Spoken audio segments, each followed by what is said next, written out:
السلام عليكم ورحمة الله وبركاته. الحمد لله نحمده ونستعينه ونستغفره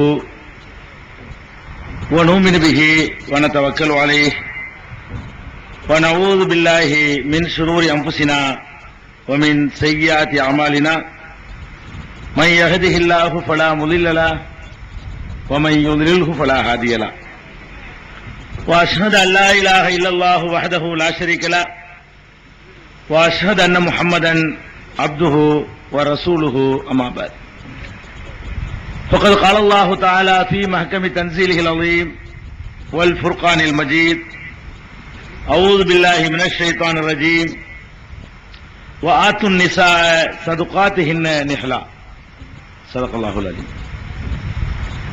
கண்ணியத்திற்குரிய இலாமல்ல அல்லாஹ் ஜல்ல ஷானஹு தஆலாவின் நல்லடியார்களே, அல்லாஹுடைய பேரருளால் இந்த சமுதாயத்திற்கு பெரும் சவாலாக அமைந்திருக்கின்ற வரதட்சணை என்ற கொடுமையை வேரோடும் வேரடி மண்ணோடும் வீழ்த்துவதற்காக இங்கே பெரும் திரளாக நாம் எல்லாம் குழுமியிருக்கிறோம். இந்த வரதட்சணையை ஒழிப்பதற்காக ஏன் இவ்வளவு முனைப்புடன் செயல்பட வேண்டும்? வரதட்சணை என்ற தீமையை தவிர மற்ற தீமைகளில் இருந்தெல்லாம் இந்த சமுதாயம் முழுமையாக விலகி விடுபட்டிருக்கிறதா? எத்தனையோ தீமைகள் இந்த சமுதாயத்தில் இருக்கும் பொழுது அவற்றையெல்லாம் முன்னிலைப்படுத்தாமல் இந்த வரதட்சணை என்ற ஒரு தீமையை மாத்திரம் இலக்காக கொண்டு ஏன் நீங்கள் தீவிரமான முயற்சிகளை மேற்கொள்ள வேண்டும் என்ற சந்தேகம் இந்த சமுதாயத்தைச் சேர்ந்த பல நண்பர்களுக்கு இருக்கிறது. இந்த சமுதாயத்திற்கு வெளியே இருக்கிற சகோதரர்களுக்கும் இத்தகைய சந்தேகங்கள் இருக்கத்தான் செய்கின்றன. இந்த சமுதாயத்திலே நிலவுகின்ற மற்ற தீமைகளுக்கும் வரதட்சணை என்ற தீமைக்கும் ஏராளமான வேறுபாடுகள் இருக்கின்றன. இந்த சமுதாயத்திலே சில பேர் குடிப்பவர்கள் இருக்கிறார்கள். இந்த சமுதாயத்திலே இருந்து கொண்டு சூதாடக்கூடியவர்கள் இருக்கிறார்கள். இந்த சமுதாயத்தில் இருந்து கொண்டு வட்டி வாங்கக்கூடியவர்கள் இருக்கிறார்கள். இந்த சமுதாயத்தில் இருந்து கொண்டு தொழாதவர்கள் இருக்கிறார்கள். இந்த சமுதாயத்தில் இருந்து கொண்டு நோன்பு பிடிக்காதவர்கள் இருக்கிறார்கள். இந்த சமுதாயத்தில் இருந்து கொண்டு இன்னும் எத்தனை தவறுகள் இருக்கிறதோ அவற்றை எல்லாம் செய்யக்கூடியவர்கள் ஓரளவுக்கு இருக்கத்தான் செய்கிறார்கள். இதை நாம் மறுக்கவே முடியாது. ஆனால் எல்லோரும் சேர்ந்து கொண்டு இதை செய்ய மாட்டார்கள். எல்லோரும் குடிப்பார்களா? குடிக்க மாட்டார்கள். குடிக்கிறவன் 100க்கு 2 பேர் இருப்பான். எல்லோரும் சேர்ந்து சூதாடுவீர்களா? ஆட மாட்டாங்க. சூதாடக்கூடிய ஒரு 4-5 பேர் இருப்பார்களே தவிர டோட்டலா எல்லா சமுதாயமும் சேர்ந்து இதை சூதாட்டத்துமே கெதின்னு கிடக்குமா? கிடக்காது. எல்லாரும் தொழுகையை விட்டு பள்ளிவாசல கூட்டிட்டு போயிருவீங்களா? தொழுவாதவங்க இருக்கிறாங்க. அதுக்காக வேண்டி எல்லாரும் தொழுவாம இருக்கிறாங்கன்னு சொல்ல முடியாது. தொழக்கூடியவர்களும் இருக்கிறார்கள். அப்ப மற்ற தீமைகளை பொறுத்தவரை அந்த தீமைகளை செய்யக்கூடியவர்கள் அங்கொன்றும் இங்கொன்றுமாக குறைந்த அளவில் இருப்பார்கள். பெரும்பாலானவர்கள் அந்த தீமைகளிலிருந்து விலகியே இருப்பார்கள். வரதட்சணை பொறுத்தவரை என்ன காண்கிறோம்? எல்லாரும் ஏகமானதா தீர்மானம் பண்ணி தவறு என்று தெரிந்து கொண்டு மார்க்கத்தில் இருக்க அனுமதி இல்லை என்று புரிந்து கொண்டு பெண்களுக்கு மகர் கொடுத்துத்தான் திருமணம் செய்ய வேண்டும் என்பதை திருமண உரைகளிலேயே குத்துபாக்களிலேயே செவியேற்றுக் கொண்டு இது பாவம் என்று மனசாட்சி நம்முடைய மனசாட்சி சொல்லிக்கொண்டு அதை நம்ம எல்லாரும் செய்கிறோம். எப்படி செய்கிறோம்? அது 2வது வித்தியாசம். எல்லாரும் செய்கிறோம் என்பது ஒழிப்பதற்கு தீவிரம் செலுத்த வேண்டிய காரணம். மற்ற தீமைகளை எல்லாம் குடிக்காதவன் குடிச்சவன் போய் திருத்துவான். திருடாதவன் திருடவனை பார்த்து திருத்துவான். சூதாட்டத்தில் ஈடுபடாதவன் சூதாட்டத்தில் ஈடுபடுறவனுக்கு நான் நல்ல அறிவுரை சொல்லுவான். எல்லாரும் சேர்ந்துகிட்டு வாங்கினா யாருக்கு சொல்றது? எப்படி இதை ஒழிக்கிறது? அப்ப இந்த வரதட்சணையை ஒழிப்பதற்காக வேண்டி அதிக முனைப்பு காட்டுவதற்கு முதல் காரணம் இந்த வரதட்சணை இந்த சமுதாயத்திலேயே ஏகமனதான ஆதரவோடு நடந்து கொண்டிருக்கிறது. இது முதலாவது காரணம்.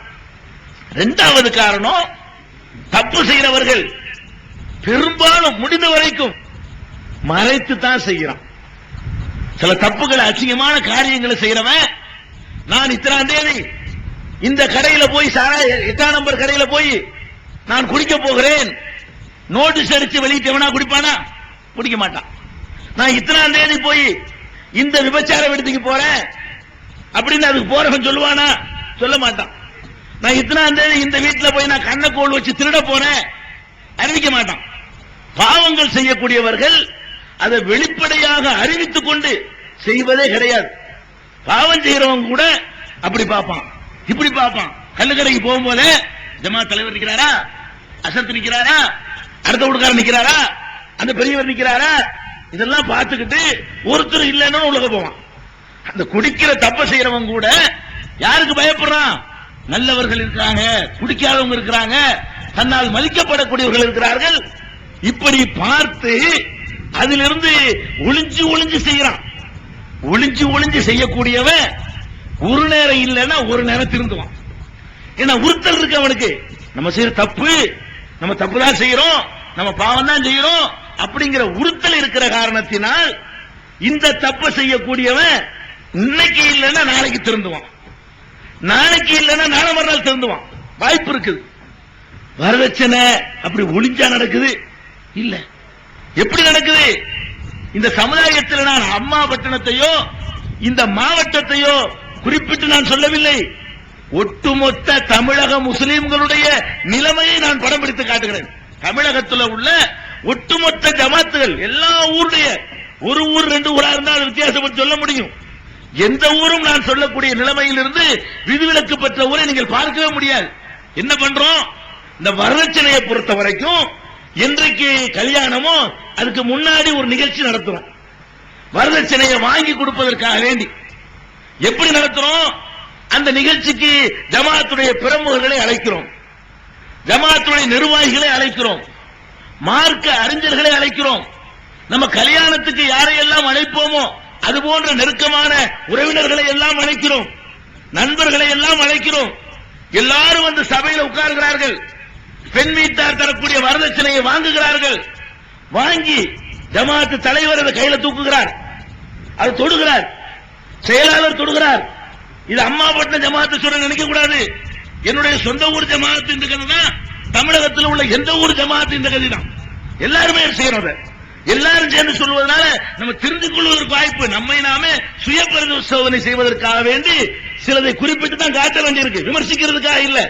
சிலதை ஒழிக்கணும் சொன்னா நம்மளை நாம விமர்சித்துக் கொள்ளணும். நம்மை நாமே இன்னைக்கு விமர்சிச்சுக்கிட்டு இருக்கிறோம்.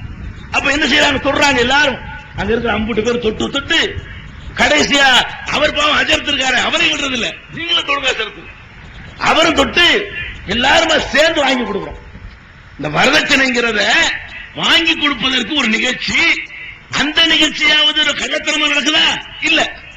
பேப்பர்ல விளம்பரம் கொடுக்காத குறை, அது மட்டும்தான் செய்யல.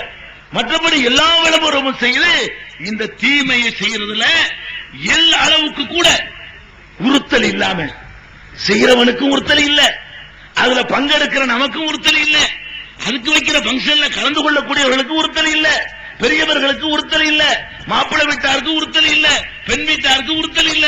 யாருக்குமே நாம் ஒரு தப்பு செய்கிறோம் என்ற கடுகள உறுத்தல் கூட இல்லாம எல்லாருமா சேர்ந்து கொண்டு செய்யறோமே, அப்பதான் இதை ஒழிக்கணுங்கிறதுக்கு அதிக முனைப்பு காட்டணும். மற்ற தீமைகளை விட இந்த தீமை என்றே உணரப்படவில்லை, இதனுடைய பாதகங்கள் இன்னும் தெரியவில்லை, இது ஏற்படுத்திய தீய விளைவுகள் இன்னும் சமுதாயத்துக்கு புரியவில்லை என்பதற்காகத்தான் வரதட்சணை ஒழிப்பதில் கடுமையான அதிகமான கவனத்தை செலுத்த வேண்டி இருக்கிறது. நாங்கள் செலுத்துவது போல நீங்களும் செலுத்த வேண்டும். மற்ற தீமைகளுக்கு இதுக்கும் பெரிய வித்தியாசம் இருக்கிறது. அதே நேரத்தில் ஒரு விஷயத்தை நான் உங்களுக்கு சுட்டிக்காட்ட கடமைப்பட்டிருக்கிறேன். இங்க இருக்கிற முஸ்லிம் சமுதாயத்தில் உள்ள பிரமுகர்கள், ஜமாத்து பெரியவர்கள், மார்க்க அறிஞர்கள், குடிமக்களாக இருக்கக்கூடிய நீங்கள் எல்லாம் என்ன இஸ்லாத்துக்கு விரோதமா போகணும் என்றா இதெல்லாம் செய்கிறீர்கள்? இல்ல. நீங்க என்ன நினைக்கிறீர்கள் என்று சொன்னால், வரதட்சணைங்கிறது அவ்வளவு பெரிய பயங்கரமான குற்றம்லாம் இல்ல, குற்றம் தான், அல்லாஹ் போட்டு தூக்கி மிதிக்கிற அளவுக்கு உள்ள பெரிய குற்றம் இல்ல. இதுல என்ன இருக்கு பெரிய விஷயம்? நம்ம திருடவா செய்யறோம், பொண்ணு விட்டாட்ட போய் தெரியாம தூக்கிட்டு வர்றோம், அவங்க வீட்டுல கொள்ளடிக்கவா செய்யறோம், அவங்கள்ட்ட கேட்கிறோம் தர்றாங்க வாங்கிக்கிறோம். என்ன இருக்கு? நம்ம எப்படி நியாயப்படுத்திக்கிறோம்?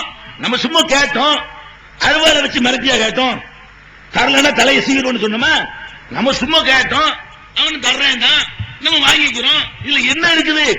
இப்படின்னு சொல்லி நம்ம அறியாம நம்முடைய உள்ளத்துல ஒரு சமாதானம், கேட்டோம் தந்தாங்க வாங்கிக்கிட்டோம், கொள்ளையடிக்கல, திருடல, தெரியாம தூக்கிட்டு வரல அப்படிங்கிற அடிப்படையில இதெல்லாம் பெரிய விஷயம் இல்ல, இதெல்லாம் அல்ல கண்டுக்கிற மாட்டான், இதெல்லாம் அல்லாட்ட கூட சொல்லிக்கலாம், அல்ல மிரட்டல, இல்ல நான் கத்திய காட்டி கொள்ள வேண்டிய எச்சரிக்கை பண்ணல, இல்ல நான் தெரியாம தூக்கிட்டு வரல, இல்ல கேட்டேன் தந்தாங்க வாங்கிட்டேன் அப்படி சொல்லலாம் நம்ம நினைக்கிறோம். நம்ம எல்லாரும் நினைக்கிறோம் இது ஒண்ணு அல்லாஹ் ஒரு பெருசா எடுத்துக்கிற மாட்டான். இதுதான் காரணமே தவிர அல்லாஹ்வுக்கு மாறு செய்யணுங்கிற காரணம் யாருக்கும் இல்ல. அல்லாஹ்வுக்கு மாறு செய்யற காரணம் என்ன? தொழுவோமா? தொழுகிறோம், போய் நோன்பு வைக்கிறோம், பசி இருக்குது தாங்க முடியாதுதான், அல்லாஹ் சொல்லிட்டாங்கிறதுக்காக வேண்டி நோன்பு வைக்கிறோம். ஏன்? அல்லாஹ் பார்த்துக்கிட்டு இருக்கான். நோன்பு வைக்காட்டி உதைக்குவான், விளங்கி இருக்கிறோம், நோன்பு வைக்கிறோம். அதே மாதிரி எத்தனை தப்புகள்ல விளங்கி இருக்கிறோம். ஏன்? இதையெல்லாம் செஞ்சா ஒரு வீட்டுல பன்றிக்கறி ஆக்கி ஒருத்தர் உங்களுக்கு தர்றாரு சாப்பிடுங்க, ஒரு முஸ்லீம் சாப்பிடுவோமா? என்னடா இது, என்னடா சாப்பிட சொல்றீங்க, அல்லாஹ்வுக்கு பொறுக்கமாடா இது, அல்லாஹ் சும்மா விடுவானா கேக்குறீங்க. அப்ப இந்த பன்றிக்கறி ஏன் திங்க மாட்டேங்கிறீங்க? ஏன் ஒரு முஸ்லீம் திங்க மாட்டேங்கிறான்? அது பாவம், அது அல்லாஹ் மன்னிக்க மாட்டான். அதை தின்னுட்டு என்ன சமாதானம் சொன்னாலும் அல்லாஹ்ட்ட எடுபடாது அப்படின்னு விளங்கி இருக்கிறதுனால அதுல இருந்தெல்லாம் நாம் விலகி இருக்கிறோம். வரதட்சணையை பொறுத்த வரைக்கும் நம்ம என்ன நினைக்கிறோம், இது அவ்வளவு பெரிய விஷயம் கிடையாது, இப்படி நினைச்சுக்கிட்டோம். ஆனால் நீங்கள் ஆழமாக சிந்தித்தால், இன்னும் கொஞ்சம் டீப்பாக நீங்கள் ஆராய்ச்சி பண்ணினால், வரதட்சணைங்கிறது தான் நீங்க நான் இப்ப சுட்டி காட்டின தீமைகள் அதையெல்லாம் விட ஆயிரம் ஆயிரம் ஆயிரம் மடங்கு பெரிய தீமை. அதை நீங்க விளங்கிட்ட விட்டுருவீங்க. தீமைன்னு உங்களுக்கு விளங்குது, அவ்வளவு பெரிய தீமைன்னு உங்களுக்கு விளங்கல. தப்புன்னு விளங்குது, அவ்வளவு பெரிய தப்பு, பாரதூரமான தப்புன்னு விளங்கல. அப்ப வரதட்சணை என்பதை நீங்கள் புரிந்து கொள்வதாக இருந்தால் முதல்ல சிந்திச்சு பார்க்கணும். இந்த வரதட்சணை வாங்குவதனால் சமூகத்தில் என்னென்னவெல்லாம் ஏற்படுகிறது, வரதட்சணை வாங்கக்கூடிய சமுதாயத்திலே என்னென்ன விவகாரங்கள் எல்லாம் நடக்கிறது. ஒரு காரியத்தை தப்புன்னு தீர்மானிக்கிறார், அது ஏற்படுத்துற விளைவை பார்க்கணும்லங்க. அதனால என்னென்ன ஏற்படும் பார்க்கணும். இந்த பொருளை நீ சாப்பிடாத அப்படிங்கிறான். எதுக்கு சாப்பிடாதங்கிறான்? சாப்பிட்டேன்னு சொன்னா தொண்டையை பிடிச்சிக்கிறோம், சாப்பிட்டேன்னு சொன்னா காதை அடைச்சிக்கிறோம், சாப்பிட்டேன்னு சொன்னா கண்ணு இருண்டு போயிரும், சாப்பிட மாட்டேங்கிறோம். ஒரு பொருளை சாப்பிடுவதனால் நமக்கு ஏதாவது ஒரு கேடு ஏற்படுதுன்னு சொன்னா அது எவ்வளவுதான் நல்ல பொருளாக இருந்தாலும் நாம தவிர்த்துக் கொள்கிறோம், விளைவை கவனிச்சு.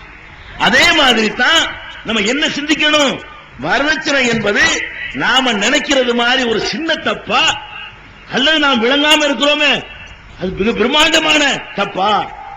இதை விளங்கிட்டீங்கன்னு வைங்க, ஒரு முஸ்லீம் வாங்க மாட்டான். அல்லாஹ் பயப்படாதவன் நான் முஸ்லீமே, அல்லாஹ்வுடைய பயம் இல்லாம வாங்குறோம் இல்ல. ஆனா சின்ன தப்புன்னு விளங்கி வச்சிருக்கிறீங்க. அப்ப நம்ம சிந்திச்சு பார்க்க வேண்டிய விஷயம் என்ன தெரியுமா? இந்த வரதட்சணை என்பது சமூகத்தில் நிலவுமையானால் அதனால் ஏற்படுகிற விளைவுகள் பயங்கரமானது. அல்லாஹ்வுடைய பார்வை எப்படி இருக்கும்னு கேட்டா, விளைவுகளை வைத்துத்தான் அல்லாஹ் எதையுமே கணக்கு போடுவான். ஒரு விஷயத்தை செய்யும் பொழுது அதனால் ஏற்படுற விளைவு என்ன அது அல்லாஹ் பார்ப்பான். நீங்க போறீங்க, உங்க ஊர்ல ஒரே ஒரு குடிநீருக்காக வேண்டி ஒரு கிணறு இருக்குது, குடிநீருக்காக கிணறு, அதுல போய் என்ன பண்றீங்க, விஷத்தை வாங்கி கலந்து விட்டு வந்துட்டீங்க. நீங்க வாட்டுக்கு போய் குடிநீர் கிணறு இருக்கிறது ஒரே ஒரு கிணறு, அதுல விஷத்தை கலந்துட்டு வந்துட்டீங்க. ஊர்ல உள்ளவெல்லாம் குடி செத்து போயிட்டான். ஆகிரத்தில் அல்லாஹ் கேட்கிறான், ஏன்டா சாவடிச்ச? நானா அள்ளி கொடுத்தேன், அவனா தானே குடிச்சான், நான் ஒண்ணுமே பண்ணலையே, நான் கலக்கத்தானே செஞ்சேன். அல்லாஹ் ஒத்துக்குருவானா? அடே நீ கலக்கத்தானே செஞ்ச, அதனுடைய ரிசல்ட் என்ன, நீ கலந்ததுனால ஏற்பட்ட விளைவு என்ன? 3 பேர் செத்து போயிட்டான்.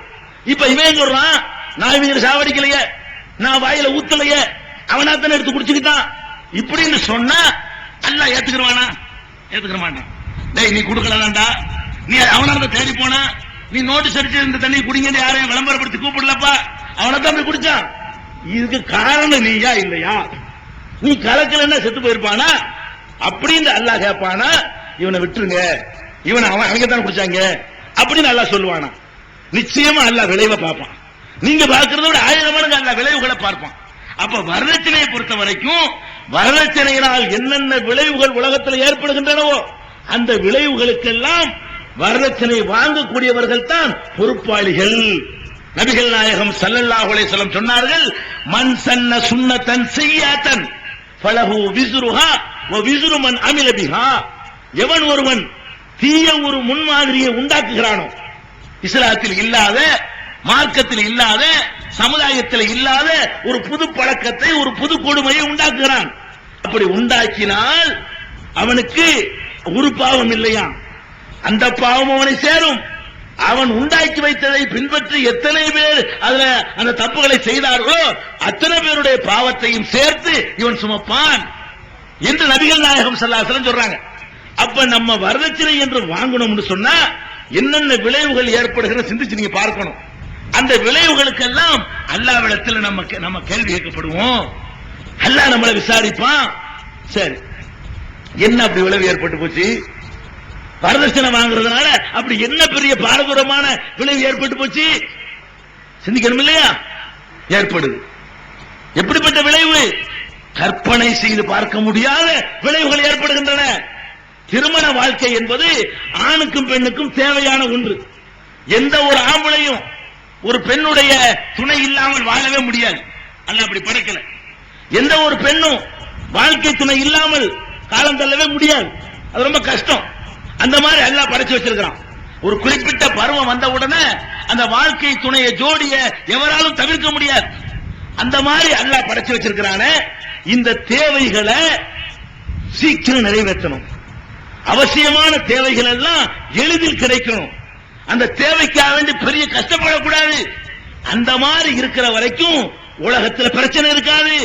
மிக முக்கியமான இந்த தேவை நிறைவேறுவதற்கு சிரமம் ஏற்படுமையானால் அப்ப அந்த சமுதாயத்தில் என்ன நிலவும் தெரியுமா? ஒழுக்கக்கேடு நிலவும். ஃபர்ஸ்ட் வரதட்சணை இருக்குமேயானால், ஒரு சமுதாயத்தில் வரதட்சணை மலிந்து காணப்படுமையானால் நிச்சயமா ஒழுக்கக்கேட்டில் கொண்டே விடும். ஒருத்தன் சொன்னான், பிரெஞ்சு புரட்சிக்கு வித்திட்ட அறிஞன் ரூசோ சமுதாய ஒப்பந்தம் நூல்ல அழகா சொல்றான், எந்த சமுதாயத்தில் திருமணம் சிரமமாகி போகிறதோ, எந்த சமுதாயத்தில் திருமணம் கஷ்டமாகி போய் விடுகிறதோ அந்த சமுதாயத்தில் விபச்சாரம் லேசாகிவிடும். திருமணத்தை கஷ்டமாக்கி வச்சீங்க என்று சொன்னா அப்ப அந்த உணர்வுக்கு வடிகால் இல்லை என்று சொல்லும் பொழுது ஆணோ பெண்ணோ யாராக இருந்தாலும் தப்பான பாதையை தான் தேர்ந்தெடுப்பார்கள். உரிய நேரத்தில் உரிய பருவத்தில் கிடைக்க வேண்டிய அந்த வாய்ப்பு கிடைச்சாகணும். கிடைக்க வேண்டிய அந்த இன்பம் சுகம் கிடைக்கணும். கிடைக்கல என்று சொன்னா அடுத்த அந்த சமுதாயத்தில் நிலவக்கூடியது என்ன? விபச்சாரம், ஒழுக்கக்கேடுகள் மலியும். இது ஒரு அறிஞன் சொல்றான். இது அறிஞன் சொன்னாங்கிறதுக்காக நம்ம ஏத்துக்கிற தேவையில்லை. நடக்குது நாட்டுல அதுதான் நடந்து கொண்டிருக்கிறது. 15 வயசு ஆம்பளைக்காவது அவன் பருவம் அடைஞ்சு ஒரு 20, 25 வரைக்கும் இழுத்துறான். பெண்களை பொறுத்த வரைக்கும் 15, 13, 14 வயதுல பருவம் அடைகிறார்கள். 15 வயதிலேயே அவர்களுக்கு திருமணம் செய்து வைக்க வேண்டிய நிலைமைக்கு ஆளாகி விடுகிறார்கள். கல்யாணம் ஆவல, 16 வயசு கல்யாணம் ஆவல, 18 வயசு திருமணம் ஆகல, 20 வயசு திருமணம் ஆகல, 25 வயசு திருமணம் ஆகல. எவ்வளவு நாளைக்கு இப்படி ஆகல சொல்லும் பொழுது அவர்கள் தங்களை கட்டுப்படுத்திக் கொள்ள முடியும்? எவ்வளவு பேர் இந்த இதை மீறி ஜெயிச்சு காட்ட முடியும்? சில பேராவது சிலிப்பாயிட மாட்டாங்களா? சில பேராவது தவறிவிட மாட்டார்களா? ஒரு காலம் இருந்தது, ஒரு காலம் நம்முடைய அப்பன் பாட்டன் காலம் இருந்தது. அந்த காலத்துல எல்லாம் மனுஷனை வழிகெடுக்கக்கூடிய சமாச்சாரங்கள் ரொம்ப குறைவு. சினிமான்னு ஒண்ணு போடுவான், அது ஊருக்கு வெளியில எங்கேயோ இருக்கும். அதுல போய் பார்ப்போம், சினிமாவை போய் தேடி பார்ப்போம். அப்படி பார்க்கக்கூடிய சினிமாவிலையும் இந்த இடத்துல கதாநாயகன் நிப்பாரு, அந்த இடத்துல கதாநாயகன் நிப்பா. இவர் இங்க இருந்து கையை நீட்டி ஒரு பாட்டு படிப்பாரு, அவ அங்க இருந்து கையை நீட்டி படிப்பாங்க. பக்கத்தில் கூட காத்துப்படாது, தொடக்கூட மாட்டாங்க. அந்த மாதிரியான ஒரு காலம் எல்லாம் இருந்துச்சு. இன்றைக்கு என்ன காலம்? சினிமாவுடைய காட்சிகள்ல மாற்றம். சினிமாவை பார்ப்பதற்காக பெரிய பெரிய பாரதூரமான சிரமங்கள் இருக்க வேண்டியதில்லை. நீங்க சினிமாவை தேடி போனது போக சினிமா உங்களை தேடி வருது. நீங்க கொட்டைக்கு போக வேணாம், அவன் டிஷ் வழியா உள்ளக வர்றேங்கிறான். அவன் என்ன பண்றான்னு கேட்டா டிஷ்ஷ கவுத்து நிமித்தி வச்சுக்கிட்டு அது வழியா உள்ளக வர்றேங்கிறான். இந்த மாதிரியான சினிமாக்கள் வீடுகள்ல நுழையக்கூடிய நேரத்தில் அதுல என்ன காட்டுறான், என்ன காட்டுறான்? பெரிய தத்துவங்களை காட்டுறானா? கல்வி அறிவை வளர்க்கக்கூடிய சமாச்சாரங்களை காட்டுறானா? உங்களுடைய அறிவை பெருக்கிற சமாச்சாரத்தை காட்டினானா? பூமி எவ்வாறு படைக்கப்பட்டதுங்கிற அறிவியல் உண்மைகளை காட்டுறானா?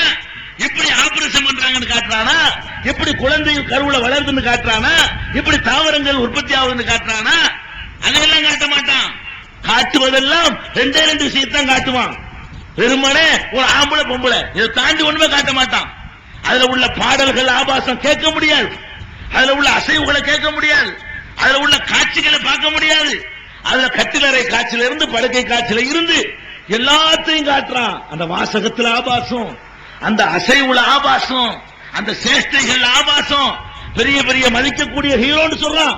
அப்படிப்பட்ட கேடுகட்டம் எல்லாம் சேர்ந்து இந்த சமுதாயத்தை நாசப்படும், மனித சமுதாயத்தை நாசப்படுகுழிக்கு தள்ளுற மாதிரி அவனுடைய மகள் அப்படி காட்டுவானா?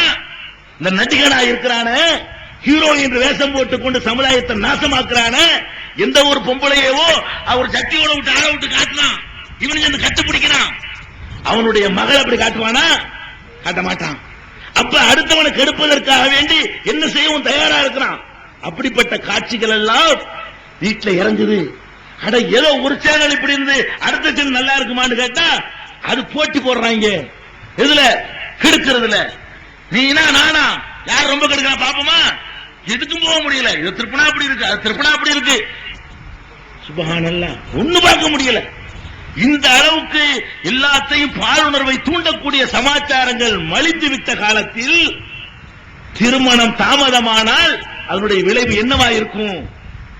ஒரு காலத்தில் உங்களுக்கு தான் தெரியும், வயசானவர்களுக்கு தான் தெரியும், கல்யாணம் பண்ணக்கூடிய மாப்பிள்ளைக்கு கல்யாணம் எதுக்கு பண்றோம்னு தெரியாது. மாப்பிள்ளை வயசா இருப்பாங்க, என்னத்துக்கு கல்யாணம் பண்றோம் அவனுக்கு தெரியாது. கல்யாண பொண்ணுக்கு ஒண்ணுமே தெரியாது. பெரியாவுக்கு சொல்லிக் கொடுப்பாங்க. இவன் அஜர்த்துக்கு அனுப்பிடுவாங்க. அஜர்த்தை கொஞ்சம் பார்த்து சொல்லிக் கொடுங்க அவனுக்கு. யார மாப்பிள்ளைய அவர் கிளாஸ் நடத்துவாரு. அப்புறம் பொம்பளைக்கு கிளவியை விட்டு போமா, உள்ள போமா, இந்த மாதிரி நடக்கும், இந்த மாதிரி பார்த்துக்க. அன்னைக்கு தான் அந்த பொம்பளைக்கு விஷயமே தெரியும். அது ஒரு காலம். மாப்பிள்ளை வயசுக்கு வந்தவனுக்கு கூட அனுபவித்தவர்கள் சொல்லிக் கொடுக்கிற காலம் ஒண்ணு இருந்துச்சு. இப்ப என்ன, 5 வயசு பையன் நமக்கு சொல்லி தருவான். பிஞ்சில பழுக்க வச்சு விட்டாங்க. சுப்ஹானல்லாஹ், எப்படி ஆகிட்டானுவ? பிஞ்சிலைய பழுக்க வச்சு இவ்வளவு கேடு கட்ட ஒரு காலத்தில் நம்ம வாழ்றோம். அந்த காலத்தில் 30 வயசு கல்யாணம் ஆகாட்டா கூட ஒரு ஆம்பளையும் சிலிப்பாக மாட்டான், ஒரு பொம்பளையும் தவறி போக மாட்டாள். வாய்ப்புகள் குறைவு. இன்றைக்கு என்ன, உரிய நேரத்தில் கொடுக்கல, அடுத்த செகண்ட் வாசல் திறந்து கிடக்குது. எப்படி வேண்டாலும் கெட்டு போவதற்கு வாசல் திறந்து வச்சிருக்குது. தெருவுல போக முடியல, போஸ்டர்கள் ஒட்டுறான், அதை பார்க்க முடியல. கிழட்டு போய் பார்த்தா ஒரு பொம்பளை கையை பிடிச்சிருமா, கிழவனை கூட சும்மா இருக்க கூடாத அளவுக்கு தெருவுல ஒட்டக்கூடிய போஸ்டர்கள் எப்படி இருக்கு. குடும்ப பத்திரிகை வாங்க முடியல.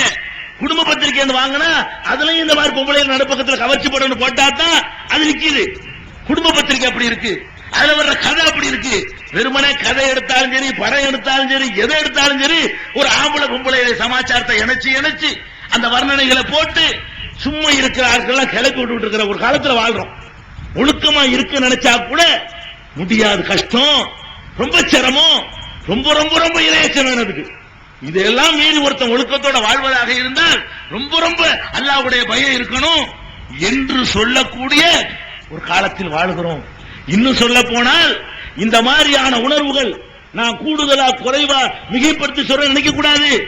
அல்லாஹ் ரப்புல் ஆலமீன் ஒரு நபியுடைய வரலாற்றை சொல்லி காட்டி நமக்கு பாடம் கற்பிச்சு தர்றான். யூசுப் நபி அஹ்சனுல் கஸஸ், அழகிய வரலாறு சொல்றானே, அவருடைய வாழ்க்கையை சொல்வதற்குன்னே ஒரு சூரா யூசுப் இருக்குது. அதுல ஒரு சம்பவத்தை எல்லாம் சொல்றான். அந்த பெண்மணி நல்ல பணக்கார கொடுத்த பெண்மணி, ராணி அரசி. அந்த பெண்மணிக்கு ஊழியராக இருக்கிற யூசுப்பின் மீது மையல். ஏன்னா இவர் அழகா இருப்பாரு, இத்தனைக்கு புருஷனோட வாழக்கூடிய பெண்மணி, இவர் அழகாக இருக்கிற காரணத்தினால் இவர் மேல அந்த பெண்ணுக்கு மையல் வருது. பல விதங்கள்ல இவர் கெடுக்க பார்க்கிறா. அவர் ஸ்டெடியா நிக்கிறாரு. நான் சொல்லி காட்டுறான். ஒரு இடத்துல ஒரு நேரத்துலங்க வலக்கத் ஹம்மத் பிஹி வ ஹம்மதிஹா, அல்லாஹ் சொல்றான், இந்த பெண் அவரை கெடுக்க முயற்சி பண்ணக்கூடிய நேரத்தில் அல்லாஹ் என்ன சொல்றான் தெரியுமா? யூசுஃபும் அந்த பெண் மீது மையல் கொண்டு விட்டார், அவளும் அவர் மீது மையல் கொண்டு விட்டார்.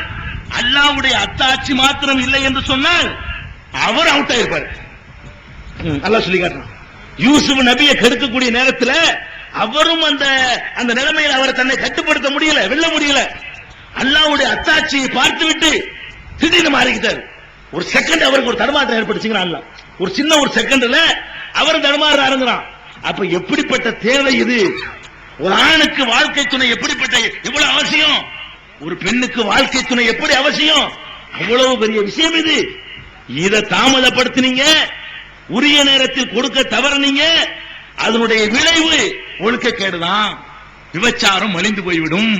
அப்ப நம்ம பார்க்கிறோம், இந்த சமுதாயத்திலேயே சில பேர் தவறாக போய்த்தார்கள், நமக்கு ரோஷம் வருது, ரோஷம் இருக்க வேண்டியதுதான் வருது. ஆனா நாமே அதுக்கு ஒரு காரணமா இருக்கும் போது ரோஷப்பட நமக்கு உரிமை இருக்கா? ரோஷம் வர வேண்டியதாங்க, நாமே அது காரணம். 30 வயசு ஒரு பெண்ணு தவறா போய்த்தான்னு சொன்னா அதை தட்டி கேட்க ஒரு இளைஞன் போறான், அடே நீ தானடா வரதட்சணை வாங்கின, உன்னை மாதிரி ஒரு பையன் முன் வந்து என்னை கல்யாணம் பண்ணியிருந்தான்னு சொன்னா நான் ஏன்டா பரிதான்ற என்று அவள் கேட்டால் உனக்கு தார்மீக ரீதியா அதுக்கு பதில் சொல்ல முடியுமா?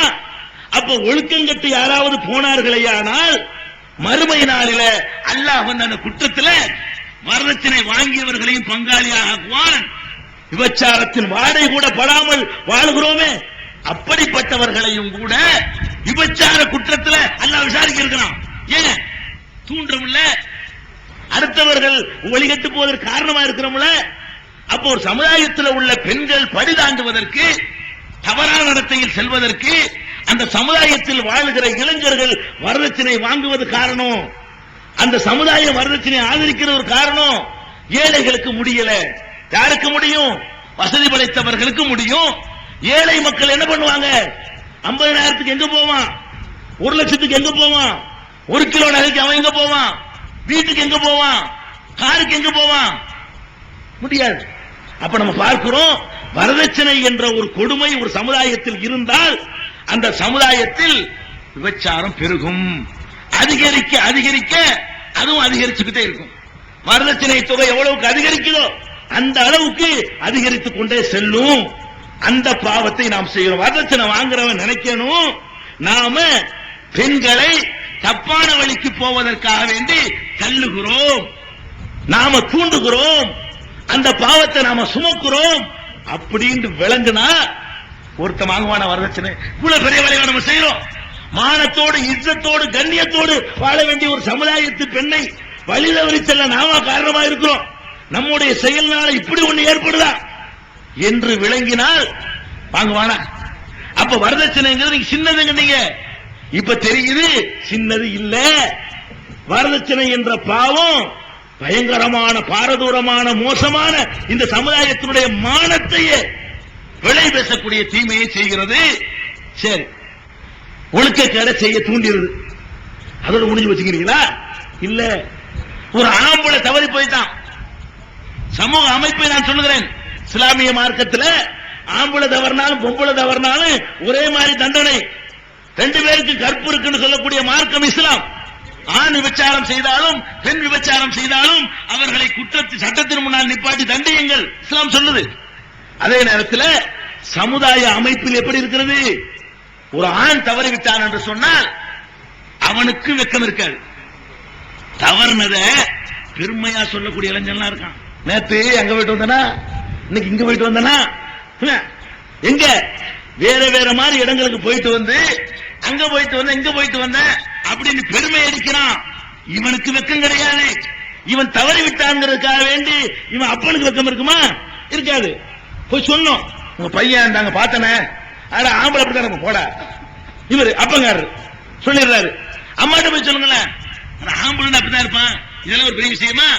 அப்ப ஒரு ஆம்பளை தப்பு செஞ்சுட்டான்னு சொன்னா அந்த ஆம்பளைக்கு வெக்கம் இல்ல, அவனுடைய அப்பனுக்கு வெக்கம் இல்ல, அம்மாவுக்கு வெக்கம் இல்ல, அவனுக்கு பொண்ணு கொடுக்க இருப்பான ஒருத்தன் அவனுக்கு வெக்கம் இருக்காது. அவன்கிட்ட போய் சொல்லுங்களேன், உங்க மருமகன் பொண்ணு பேசிருக்கீல, ஆள் ஒரு மாதிரியான ஆளு, அத எல்லாம் அப்படிதான் பாருங்க, நான் அப்படிதான் போப்ப வேலையை பார்த்துட்டு, அவனுக்கு வெக்கம் இல்ல. அதே நேரத்தில் நீங்கள் வரதட்சணை வாங்குகிற காரணத்தினால், சமுதாயமே சேர்ந்து வாங்குகிற காரணத்தினால், ஒரு பெண்ணு தவறிவிட்டால், சிலிப்பாயிட்டால், தப்பான இடத்துக்கு போயிட்டா, ஊரை விட்டு ஓடி போயிட்டா, அது எந்த சமுதாயமா வேண்டாலும் இருக்கட்டும், பொதுவான பிரச்சனை வரதட்சணைங்கிறது. எந்த சமுதாயத்து பெண்ணோவல் ஓடி போயிட்டான்னு சொன்னா அவளும் திரும்ப சமூகத்தில் வர முடியாது, திரும்ப தலை நிமிர்ந்து நடக்க முடியாது. போன இடத்துல இருந்துக்கிறேன். அவ போயிட்டதுக்காக வேண்டி அவ அப்ப பூச்சி மருந்து குடிச்சு சாவுறான், அவளுடைய அம்மா விஷம் குடிச்சு சாவுறா, அவளோட கூட பிறந்த 5-6 தங்கச்சி இருக்குமே, அதுகளுடைய கல்யாணம் நின்று போகுது. பொண்ணு கேட்டு போவோம், அழகான பொண்ணா இருக்கும், தொழுகை பாகத்தெல்லாம் இருக்கும். பொண்ணு கேட்டு போகும்போது பக்கத்து வீட்டுல சொல்லுவான், இங்க கட்டிடாதீங்க, ஏன்பா அக்கா ஓடி போச்சு. அப்ப ஒரு பெண்மணி தப்பு செய்து விட்டால் அந்த பெண்மணியுடைய குடும்பம் தலை நிமிர முடியாது, வீதியில் நடமாட முடியாது, மற்றவர்கள் மாதிரி நெஞ்ச நிமித்து நிக்க முடியாது. அவன் பயந்து வாழ்வான், ஒன்னு ஊரை விட்டு ஓடி போயிருவான், இல்லன்னா செத்து தொலைவான். அதோட அந்த பெண்ணோட பிறந்த பாவத்திற்காக வேண்டி அவனுடைய சகோதரிகள் எல்லாம் கூட சேர்ந்து வாழ்க்கை பாழாக்க வேண்டியிருக்கு. அப்ப நம்ம வரதட்சணை வாங்குறதுனால ஒருத்திய தப்பான பாதைக்கு தள்ளுறோம், ஒருத்தனை சாவு வைக்கிறோம், ஒரு குடும்பத்தை அழிக்கிறோம், அவரோட பிறந்த சகோதரிகளோட எதிர்காலத்தை பாழாக்குறோம். இவ்வளவுக்கு எது காரணம்? அந்த ஓடி போனால அவளுக்கு ஒருத்தன் வாழ்க்கை கொடுத்த வந்திருந்தான்னு சொன்னா, ஒரு பைசா வாங்காம வந்திருந்தான்னு சொன்னா, இவ்வளவும் நிறுத்தப்பட்டிருக்காளா? இவ்வளவு தீமைகளும் தடுக்கப்பட்டிருக்காளா? அப்ப நம்ம சிந்திச்சு பார்க்கணும், நம்ம வரதட்சணை வாங்குற இந்த கொடுமையினால எவ்வளவு பாரதூரமான விஷயங்கள்லாம் நடக்கிறது. இது வரதட்சணையினால் ஏற்படக்கூடிய ஒரு 2வது தீமை. தீமை 2ஆச்சா? அப்ப நமக்கு தெரியுது, இப்பதான் பயங்கரம் தெரியுது. ஆகா, இவ்வளவு பெரிய விஷயமா இது, இவ்வளவு பயங்கரமான காரியத்தை நாம செய்து கொண்டிருக்கிறோம். இப்ப விளங்கும் உங்களுக்கு. சரி, இவ்வளவுதானா? இதுக்கு மேல வரதட்சணை ஒண்ணுமே இல்லையா? இருக்குது. சில பெண்கள் இறையச்சம் இல்லாத காரணத்தினால் இந்த சமூகத்தில் உள்ள ஆபாசத்தை தூண்டக்கூடிய சமாச்சாரங்களை பார்த்துட்டு வழி தவறி போயிருவாங்க. இன்னும் சில பேர் இருக்கிறாங்க, இறையச்சம் இருக்கும், இறையச்சத்தை மிஞ்சிய சமுதாயத்தை பற்றிய பயம் இருக்கும். தகப்பனுடைய கௌரவத்தை காப்பாற்றணும், தாயுடைய கௌரவத்தை காப்பாற்றணும் என்றெல்லாம் நினைக்கக்கூடியவளா இருப்பா. அதே நேரத்தில் அவளுக்கு அந்த உடலுடைய இச்சையும் ஏற்பட்டு இருக்கும். வாழ்ற உலகம் அப்படி. ஏன் 30 வயசு ஆயிரும், 30 வயசு பொம்பளை கல்யாணம் ஆயிருக்காதுங்க இந்த சமூகத்தில். ஏழை குடும்பத்தில் பிறந்ததுனால, பணக்கார குடும்பத்தில் பிறந்த காரணத்தினால் 15 வயசு பொண்ணு கல்யாணம் ஆயிருக்கும், 30 வயசு பெண்ணு கல்யாணம் ஆயிருக்காது. வரதட்சணை கொடுக்க சக்தி உள்ள குடும்பத்தில் பிறந்த காரணத்தினால் 15 வயசுல கல்யாணம் ஆயிருக்கும். அப்ப இவ சமுதாயத்தில் பார்க்கிறா, 30 வயசு குமரி இருக்கிறாள், அவர் பார்க்கிறா, என்ன பார்க்கிறா? நம்மோடு படித்த இந்த பாத்திமா 15 வயசுல கல்யாணம் பண்ணிட்டா, கல்யாணம் பண்ணி அவளுக்கு ஒரு மக, அந்த மகளுக்கு இப்போ ஒரு 15 வயசு ஆகுது, அந்த மகளுக்கு மாப்பிள்ளை பேசிட்டு கல்யாண பத்திரிகை கொடுத்து இங்க வர்றான். இவளோட படிச்ச இந்த ஆயிஷாவோட படிச்ச பாத்திமா, உதாரணத்துக்காக வேண்டி, எந்த ஆயிஷாவும் எந்த பாத்திமாவும் வருத்தப்படக்கூடாது. இந்த ஆயிஷாவோட படிச்ச பாத்திமா என்ன பண்றா? ஆயிஷாவுக்கு 30 வயசு கல்யாணம் ஆகல, ஆயிஷா வயசுல உள்ள பாத்திமாவுக்கு 15 வயசுல கல்யாணம் ஆகி அவனுடைய மகளுக்கும் கல்யாண பேச்சு நடந்து அந்த பத்திரிகையை ஆயிஷாட்ட கொடுக்க வந்தான்னு சொன்னா, இந்த ஆயிஷாவுடைய மனநிலையில இருந்து நீ பாரு.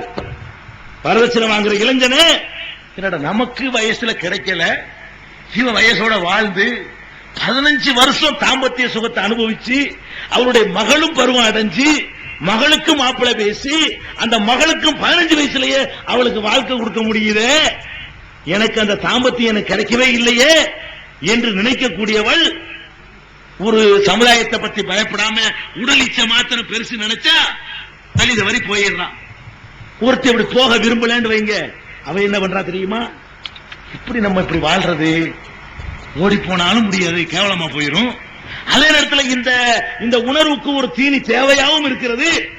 அப்படி விளங்கக்கூடியவள் சாவுரா, பாலிடால குடிச்சு சாவுரா, அரளி விதையை அரைச்சு குடிச்சு சாவுரா, மூட்டை பூச்சி மருந்தை வாங்கி குடிச்சு சாவுரா. யாரு? 30 வயசு இளம்பெண் பேப்பர்ல போடுறான், வயிற்று வலியால் இளம்பெண் சாவு. ஏண்டா வயிற்று வலிக்கு எவனாச்சு சாவானா?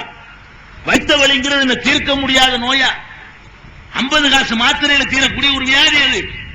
வயிற்று வலிக்கான எய்ட்ஸா வயிற்று வலிக்கிறது? வைத்த வழிக்காக வேண்டி எவ்வளவு சாவாளா? இல்ல. வாழ்க்கை கிடைக்காத காரணத்தினால் அவ தற்கொலை செய்யறா. ஒரு காரணம் இருக்காது, வீட்டிலே இருப்பா. இன்னும் சொல்ல போனா அண்ணனுக்கு கல்யாணம் இருக்கும், அண்ணன் பொண்டாட்டியோட ஜாலியா இருப்பான், அதை பாக்குவா. எடுத்த வீட்டுல கல்யாணம் இருக்கும், அவ புருஷனோட இருந்துட்டு இருப்பா, அதையும் பாக்குவா. இந்த பக்கத்து வீட்டுல அந்த பக்கத்து வீட்டுல பிள்ளைய வச்சு கொஞ்சுவா, பேர் வைக்கிற நிகழ்ச்சி, இந்த சுண்ணத்து கல்யாணம். இப்படி இருக்கு அந்த பெண்ணுக்கு. ஆனா நம்ம வயசுல உள்ள ஆட்கள்லாம், நம்மளோட குறைஞ்ச வயசுல உள்ளவெல்லாம் பிள்ளைய பத்தி கொஞ்சிக்கிட்டு இருக்கிறா, பிள்ளைக்கு சுண்ணத்து பண்றாங்கிறா, இந்த பிள்ளைக்கு பருவம் அடைஞ்சு சொல்ல வர்றா, புருஷனோட இருந்துகிட்டு இருக்கிறா. நம்ம இப்படி இருக்கிறோமே என்று நினைக்கக்கூடியவள் கெட்டு போகவும் விருப்பம் இல்ல.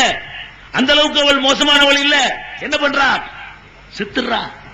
இவளை சாவுக்கு தள்ளினது என்ன? பேப்பர்காரன் போடும் வைத்த வழியில் சாவுண்டு. வேற அப்பங்காரன் இப்படியா பேப்பர்ல சொல்ல முடியும்? என் மகளுக்கு புருஷன் கிடைக்கல அதனால செத்து போயிட்டு சொல்ல முடியும்? செத்து போனா இப்படிதான் சொல்ல முடியும். அப்ப தகப்பனுடைய வறுமையை பார்க்கிறா. இந்த தகப்பனுக்கு கல்யாணம் பண்ண வக்கீல்ல, நம்மளை எல்லாம் கல்யாணம் பண்ணி வைக்கிற அளவுக்கு என் தகப்பனுக்கு வசதி இல்ல, என் தாய்க்கு அந்த வசதி இல்ல, என் கூட பிறந்தவனுக்கு வசதி இல்ல, என் சித்தப்பா பெரியப்பாக்கு வசதி இல்ல, என் தாயோட பிறந்தவனுக்கு வசதி இல்ல. நான் என்ன பண்ணுவான்? அப்ப எனக்கு வாழ்க்கையை பெற்று தர முடியாது. அதில் நான் கெட்டு போக மாட்டேன், கெட்டு போய் இந்த குடும்பத்தை நாசமாக்கிட மாட்டேன். ஒரேடியா போயிட்டேன்னு சொன்னா முடிஞ்சு வச்சிருக்காங்க. எத்தனை இளம் குமர்கள் செத்துக்கிட்டு உனக்கு தெரியுமா? ஒரு காரணம் இல்லாம எத்தனை குமர்கள் செத்து மடியுது. இந்த சாவுக்கெல்லாம் அல்லாஹ் கேள்வி கேட்க மாட்டான் நினைக்கிறியா? இந்த சாவுக்கெல்லாம் அல்லாஹ்ட்ட கொஸ்டின் நினைக்கிறியா? அல்லாஹ் ரப்பல் ஆலமீன் நிறுத்தி, டேய் உன் ஊர்ல இந்த மாசம் ஒரு பொம்பளை செத்தாலே என்ன காரணம் உனக்கு தெரியுமாடா? எல்லாத்தையும் நிப்பாட்ட போறான். அம்மாப்பட்டு இருந்த மக்களை, கோட்டைப்பட்டு இருந்த மக்களை, ஜெகலாப்பட்டு இருந்த மக்களை, என்னைய உங்களை எல்லாத்தையும் நிப்பாட்டுவான். அடே பாவிகளா, உங்க ஊர்ல இந்த பொம்பளை செத்தாலே என்னடா காரணம்? ஒருத்தன் வாழ்க்கை முன் வந்தா நடந்திருக்குமாடா? வரதட்சணை வாங்க மாட்டேன்னு சொல்லி இந்த மாதிரி ஏழை குடும்பத்து பெண்ணை கல்யாணம் பண்ணி இருந்தா, உரிய நேரத்தில் வாழ்க்கை கிடைச்சிருந்தா அவ உயிரை மாய்த்திருப்பாளா? எல்லாம் கேட்க மாட்டானா? அந்த பாவத்தில் நம்மளுக்கு தண்டிக்காம இருப்பான்னு நினைச்சிட்டு இருக்கிறீங்களா? நினைத்து பார்க்கணும். நம்ம செய்யற இந்த வரதட்சணை கொடுமையினால சாவு ஏற்படுது, தற்கொலை செய்து கொள்கிறார்கள். இந்த பாவத்தை செய்கிறோம். இவ்வளவுதானா? இவ்வளவுதான பாவம்? இவ்வளவு சின்ன பாவம் தானா? இல்ல, இன்னும் இருக்கு கேளுங்க. உசிலம்பட்டியில இருந்து இப்ப ஆரம்பிச்சு தருமபுரி, சேலம் போய்கிட்டு இருக்குது. நபிகள் நாயகம் ஸல்லல்லாஹு அலைஹி வஸல்லம் காலத்துல அவர்கள் நபியாக தன்னை அறிமுகம் செய்து கொண்டார்களே, அந்த காலத்தில் என்ன நடந்ததோ அந்த கொடுமை இன்றைக்கு நடக்கிறது. நம்ம சொல்லிக்கிட்டு வரலாற்றுல உயிருடன் நாவலடி படிப்பாரு. என்ன படிப்பாரு? சிசுவை உயிருடன் புதைத்தார்கள் பாரு. அந்த நாளிலே மக்கா நகரம் இருந்ததை கேளுங்கள் படிப்பாரு. அதை சொல்லுவாரு. என்ன செய்வாங்க? குழந்தை பிறந்தவுன குழந்தைய, பெண் குழந்தைய குழிய தோண்டி பெத்த அப்பம் புதைக்குவான், பெத்த ஆத்தா புதைக்குவான். இதை ஒழிச்சு கட்டுச்சு இஸ்லாம். அதை படிக்கும் பொழுது நான் கூட நினைச்சு பார்த்திருக்கிறேன். எப்படி நினைச்சிருக்கிறேன்? இது தாற்பயம் வழங்காம, எப்படி ஒரு பெத்த அப்பனுக்கு தாம் பெத்த பிள்ளைய கொண்டை புதைக்க எப்படி மனசு வரும்? எப்படி நடந்திருக்கும்? ஒரு தாய் கருணைக்கு இப்படி உதாரணம் சொல்றாங்களே, அந்த கருணை வடிவாக இருக்கிற ஒரு தாய் எப்படி தான் பெற்ற குழந்தையை உசுரோடவே எப்படி கொள்ளுவாள் என்றெல்லாம் நான் நினைத்திருக்கிறேன். அந்த சந்தேகத்திற்கு அல்லாஹ் எனக்கு விடை தந்திருக்கிறான். இப்ப உங்களுக்கு தர்றான் விடை. என்ன விடை?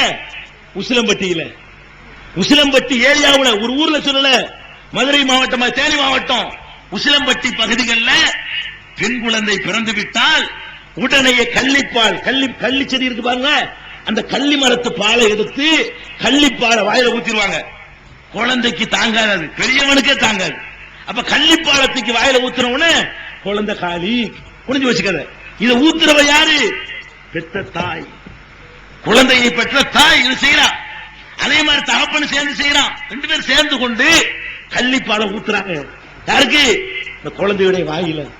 நெல்லு இருக்கு பாருங்க, நெல்லு பாலே ஜீரணிக்க கஷ்டப்படுற அந்த ஜீவனுக்கு நெல்லத்துக்கு வாயில போடுவாங்க. நெல்லு அறுத்தே செத்து போயிடும், அடைச்சிடும்.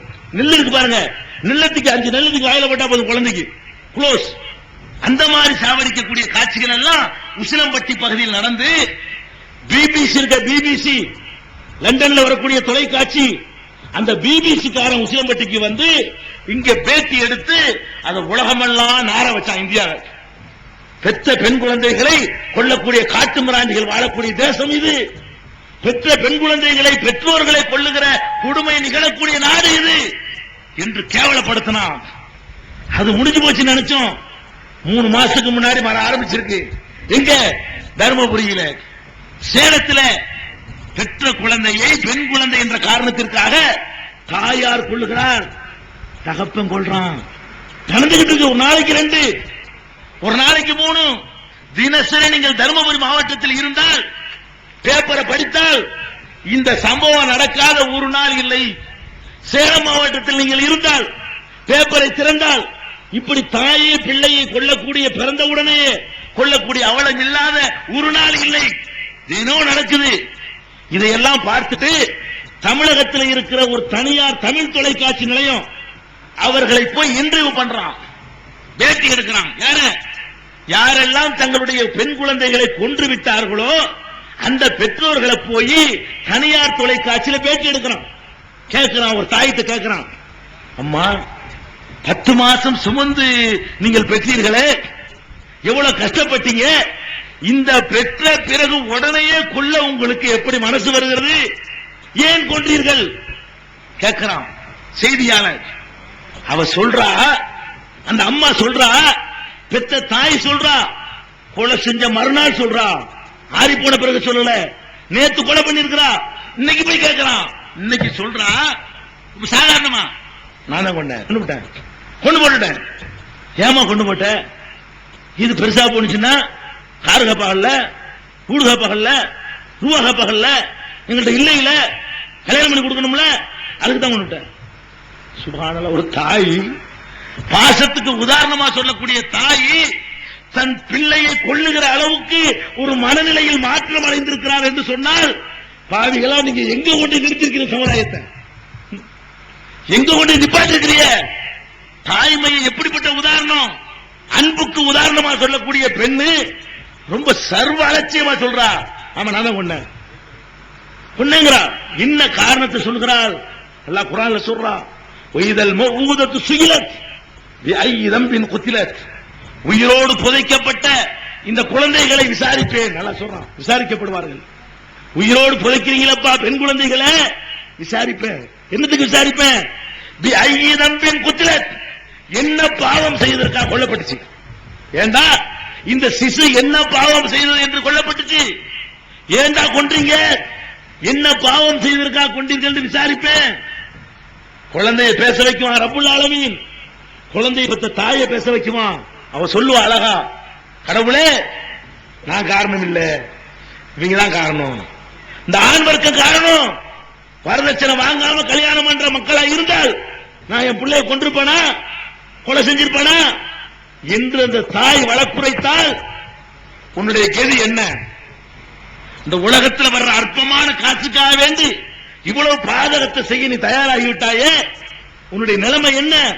அந்த குழந்தையும் வழக்குரைக்கும். யா அல்லாஹ், பிறந்ததை தவிர நான் ஒரு பாவமும் செய்யவில்லை, ஒரு வார்த்தை பேசியதில்லை, என்னை துடிக்க துடிக்க சாவடித்து விட்டார்களே, பாலுகளை என்னை அழித்து விட்டார்களே, அல்லாஹ் இவங்கதான் காரணம்.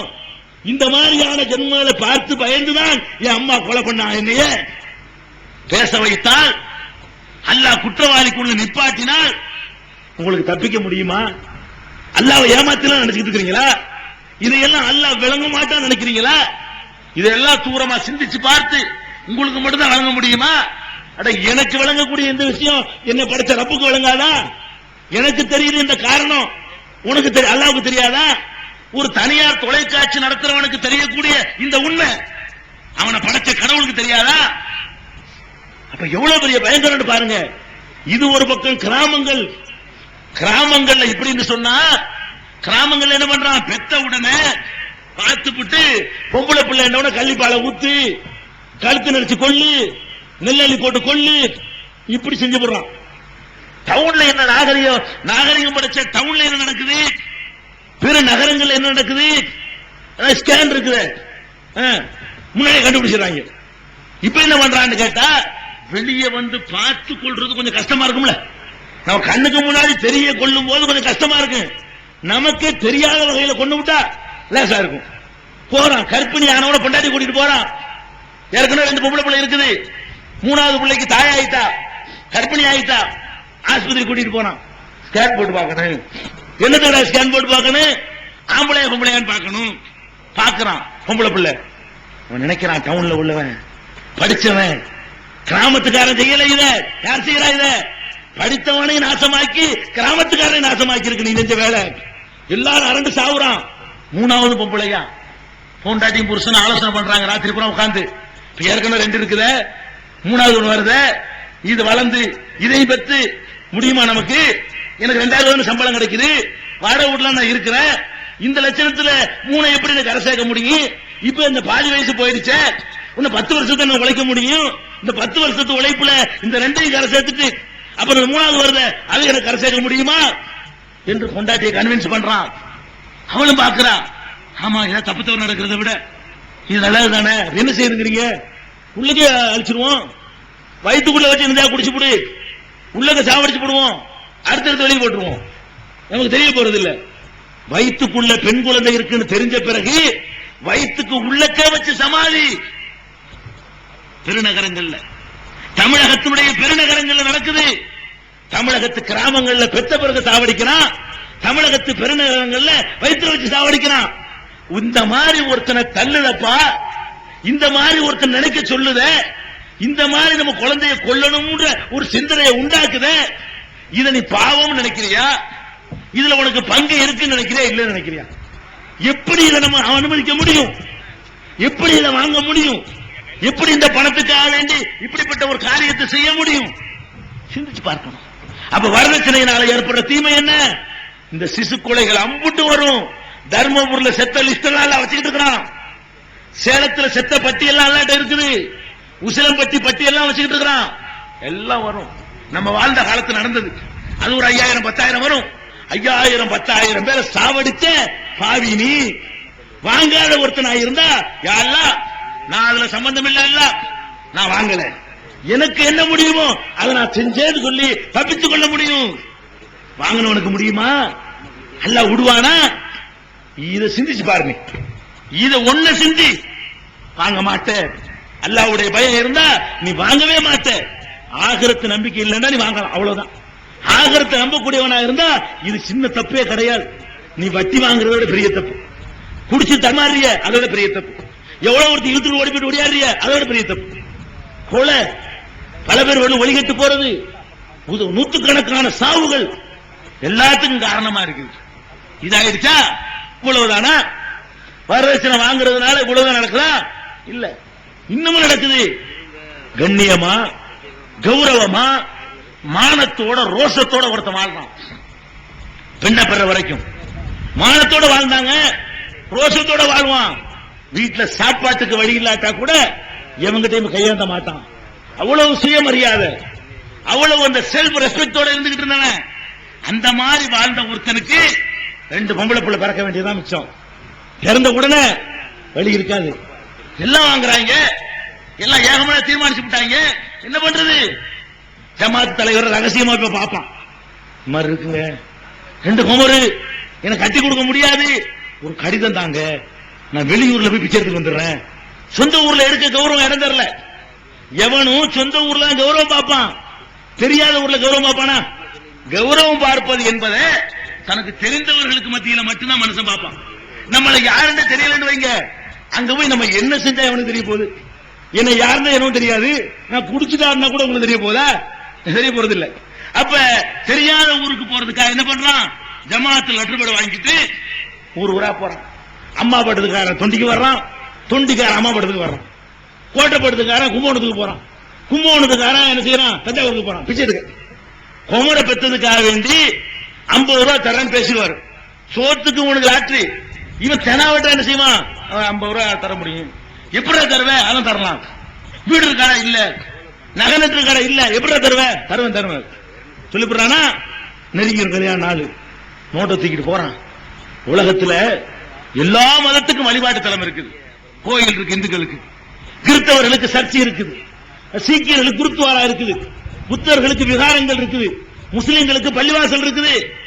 எந்த வழிபாட்டு தலத்திலேயாச்சு இந்த ஞாயிற்றுக்கிழமை சனிக்கிழமை வெள்ளிக்கிழமை எந்திரிச்சு ஐயா ஒரு ஏழை மிஸ்கின் வந்திருக்கிறேன், குமராளி வந்திருக்கிறேன், ஜமாத்து கடிதத்தோட வந்திருக்கிறேன், ஏதாவது தாங்கன்னு கேட்டிருக்கானா? கோயில் அந்த காட்சி நீ பாத்தியா? பார்க்கல. சர்ச்சில் உனக்கு பார்க்க முடியுமா? பார்க்க முடியல. சீக்கிரம் கோயில பார்க்க முடியுமா? பார்க்க முடியாது. புத்தர்களுடைய கோயில பார்க்க முடியுமா? பார்க்க முடியாது. எங்க பார்க்க முடியும்? பள்ளிவாசல்ல பார்க்கலாம். ஒவ்வொரு வெள்ளிக்கிழமை பள்ளிவாசல் என்ன செய்யறோம்? அது ஒரு நிகழ்ச்சியா பார்த்துட்டு போய்கிட்டே இருக்கிறோம். கண்ணு இருக்குது, அல்லாஹ் சொல்றானே கண்ணு இருந்து பார்க்க மாட்டார்கள், பார்க்க வேண்டியதை பார்க்க மாட்டேங்கிறோம். அவன் பிச்சை எடுக்கிறதா தெரியுது, பின்னணி தெரியுது இல்ல. பிச்சை எடுக்கிறான்னு நினைச்சு பார்க்கணும். என்னடா இது ஒரு பொம்பளை பிள்ளையை பெற்றதுக்காக வேண்டி ஒரு பிச்சை எடுக்கணுமா?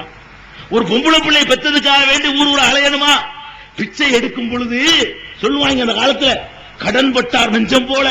இந்த கடன் பட்டான் பாருங்க, அவனுடைய நெஞ்சம் வந்து ரொம்ப உறுத்துமா. கொடுக்கலையே அந்த காலத்துல. இப்ப உறுத்துமாங்க, போடான்றான். நான் எப்படி பட்ட வாங்கினேன்றான். இப்ப கடன் பட்டவனுக்கு கடுகளவு உறுத்தல் கூட கிடையாது. கடனை வாங்கிவிட்டு ஒரு கடையில கடன் கொடுப்பாங்க. கடன் கொடுத்த நன்றிக்காக வேண்டிய அந்த கடையில ஜாமான் வாங்கினேன்.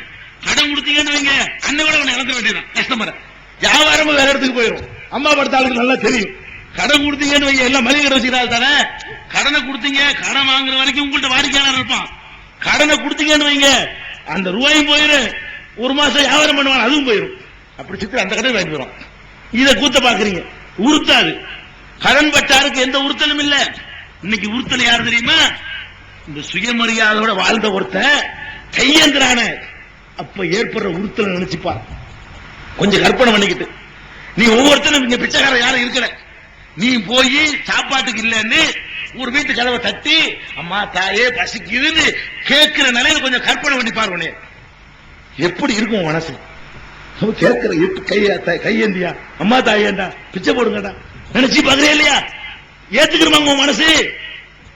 ஏத்துக்கிற. திருட வேண்டாம் போவான், பிச்சைக்கு போக மாட்டான். ஆமா, ஏமாத்தி வேணாலும் எத்தி பிழைக்க தயாரா இருப்பான், பிச்சை எடுக்க மாட்டான். அப்ப அந்த அளவுக்கு பிச்சை எடுத்தல் என்பது அவ்வளவு கேவலமான ஒரு காரியம். இஸ்லாமும் அதை கேவலம் என்று சொல்லுது. சாவ கிடக்கும் போதெல்லாம் பிச்சை எடுக்கலாம், உசரை காப்பாத்திக்கிறதுக்காக வேண்டி. அதிகப்படுத்துவதற்காக பிச்சை எடுக்க கூடாது இஸ்லாம் சொல்லுது.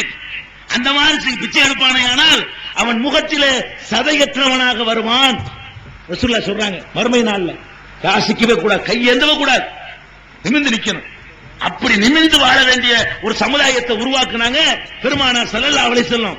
நீ என்ன பண்ற? இல்லாத இடத்துல கேட்டு அவனை போய் ஊர் ஊரா பிச்சை எடுக்க வைக்கிறிய. எப்படி கூணி குறுகி அன்னைக்கே செத்து போயெல்லாம் நினைக்கிறான். இந்த பொண்ணை பத்ததுக்காக வேண்டி எவன்ட்டெல்லாம் போய் எத்தனை பேரா கிளம்பிட்டேமா ஒருத்தன். இவங்க கேட்பான், உண்மையிலேயே இவனுக்கு குமராளியா இருப்பான், ஆதாரம்லாம் வச்சிருப்பான். 50 காசு கொடுக்கக்கூடிய ஒருத்தன் கேட்பான், எத்தனை பேரா கிளம்பிட்டீங்க, இது ஒரு தொழிலா போச்சா உங்களுக்கு? அப்பவே நாக்க பிடிக்கிட்டு சாவலாம் இருக்கு அவனுக்கு. அந்த மாதிரி எடுத்துட்டு வர்ற காசை வாங்குற மானங்கெட்ட திரும்பமா நீங்க? முக்காவாசிக்கு திருமணம் அப்படித்தான் நடக்குது சமுதாயத்துல. கோடீஸ்வரனா இருக்கிறான், முக்காவாசி திருமணங்கள் பிச்சை எடுத்தா நடக்குது.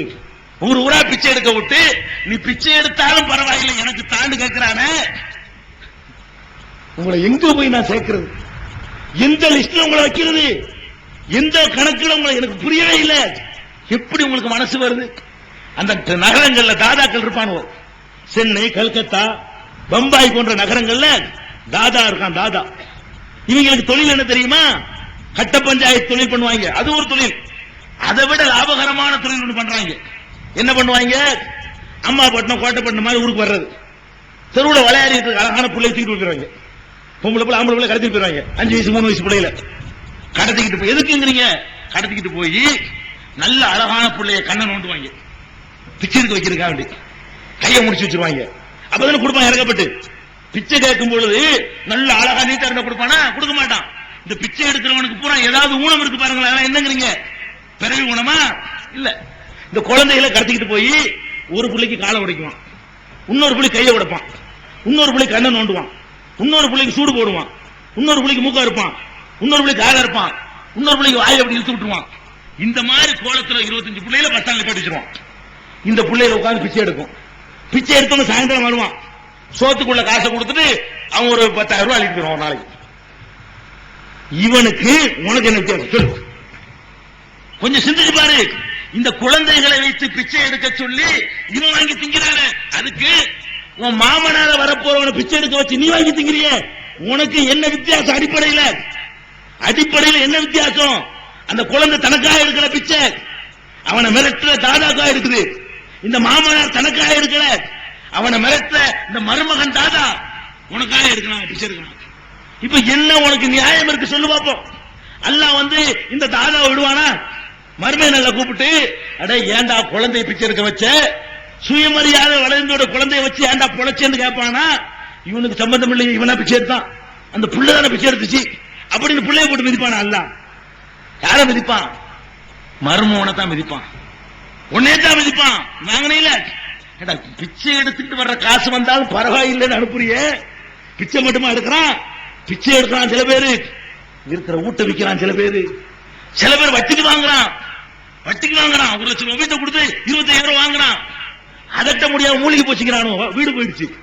வீட்டை விற்கிறான், நிலத்தை விற்கிறான், அதை விற்கிறான், இதை விற்கிறான், எல்லாத்தையும் விற்கிறான். பத்தல ஒரு பொண்ணத்தான் கரையை இருக்க முடியுது. அழகா பழமொழி சொல்றாங்களே, 5 பொம்பளை பிள்ளைய பார்த்தா, நம்ம நாட்டில் பழமொழியை பாருங்க, 5 பொம்பளை பிள்ளைய பார்த்தா அரசனும் ஆண்டியாவான், 5 பெண்ணை பெற்றால் அரசனும் ஆண்டி ஆயிருவானா. என்ன பழமொழி பத்தியில? அது அந்த காலத்துல. இப்ப 2 போதும், விளங்காம சொல்லிட்டாங்க. இந்த 10,000 20,000 கேட்டாங்கல்ல, அந்த காலத்துல 5 பெத்த அரசன் ஆண்டி ஆவான். இப்ப அம்மா பட்டத்துல 2 பெத்தா போதும், ஆண்டியா போயிடலாம். கீழக்கரைக்கு 1 பெத்த ஆண்டியா போயிடலாம். இந்த கீழக்கரை காயல் பண்ண ஊர்லாம் இருக்க, அங்க எத்தனை பேர் ஒரு பொம்பளை பிள்ளை பெத்தா போதும். ஏன் 25 லட்சம் கேட்கிறாயா? ஒரு பெண்ணை பெற்றதுக்காக வேண்டி 25 லட்சம் கேட்கிறான். காரு கேட்கிறான், கிலோ கணக்கில் நகை கேட்கிறான், கம்பல்சரியா வீடு கேட்கிறான். அப்ப அரசு ஆண்டி ஆக மாட்டானா?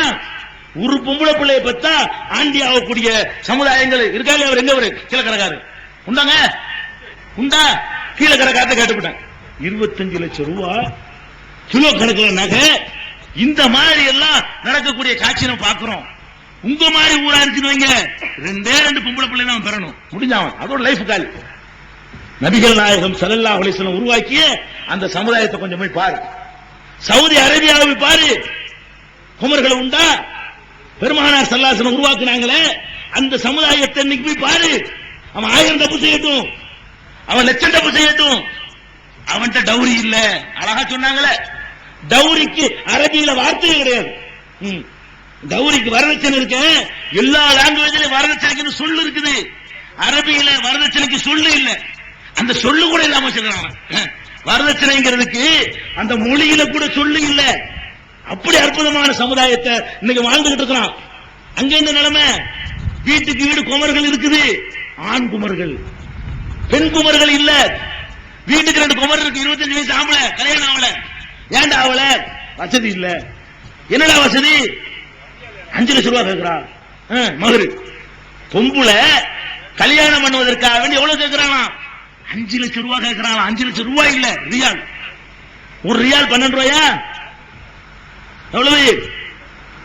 60 லட்சம் ரூபாய்.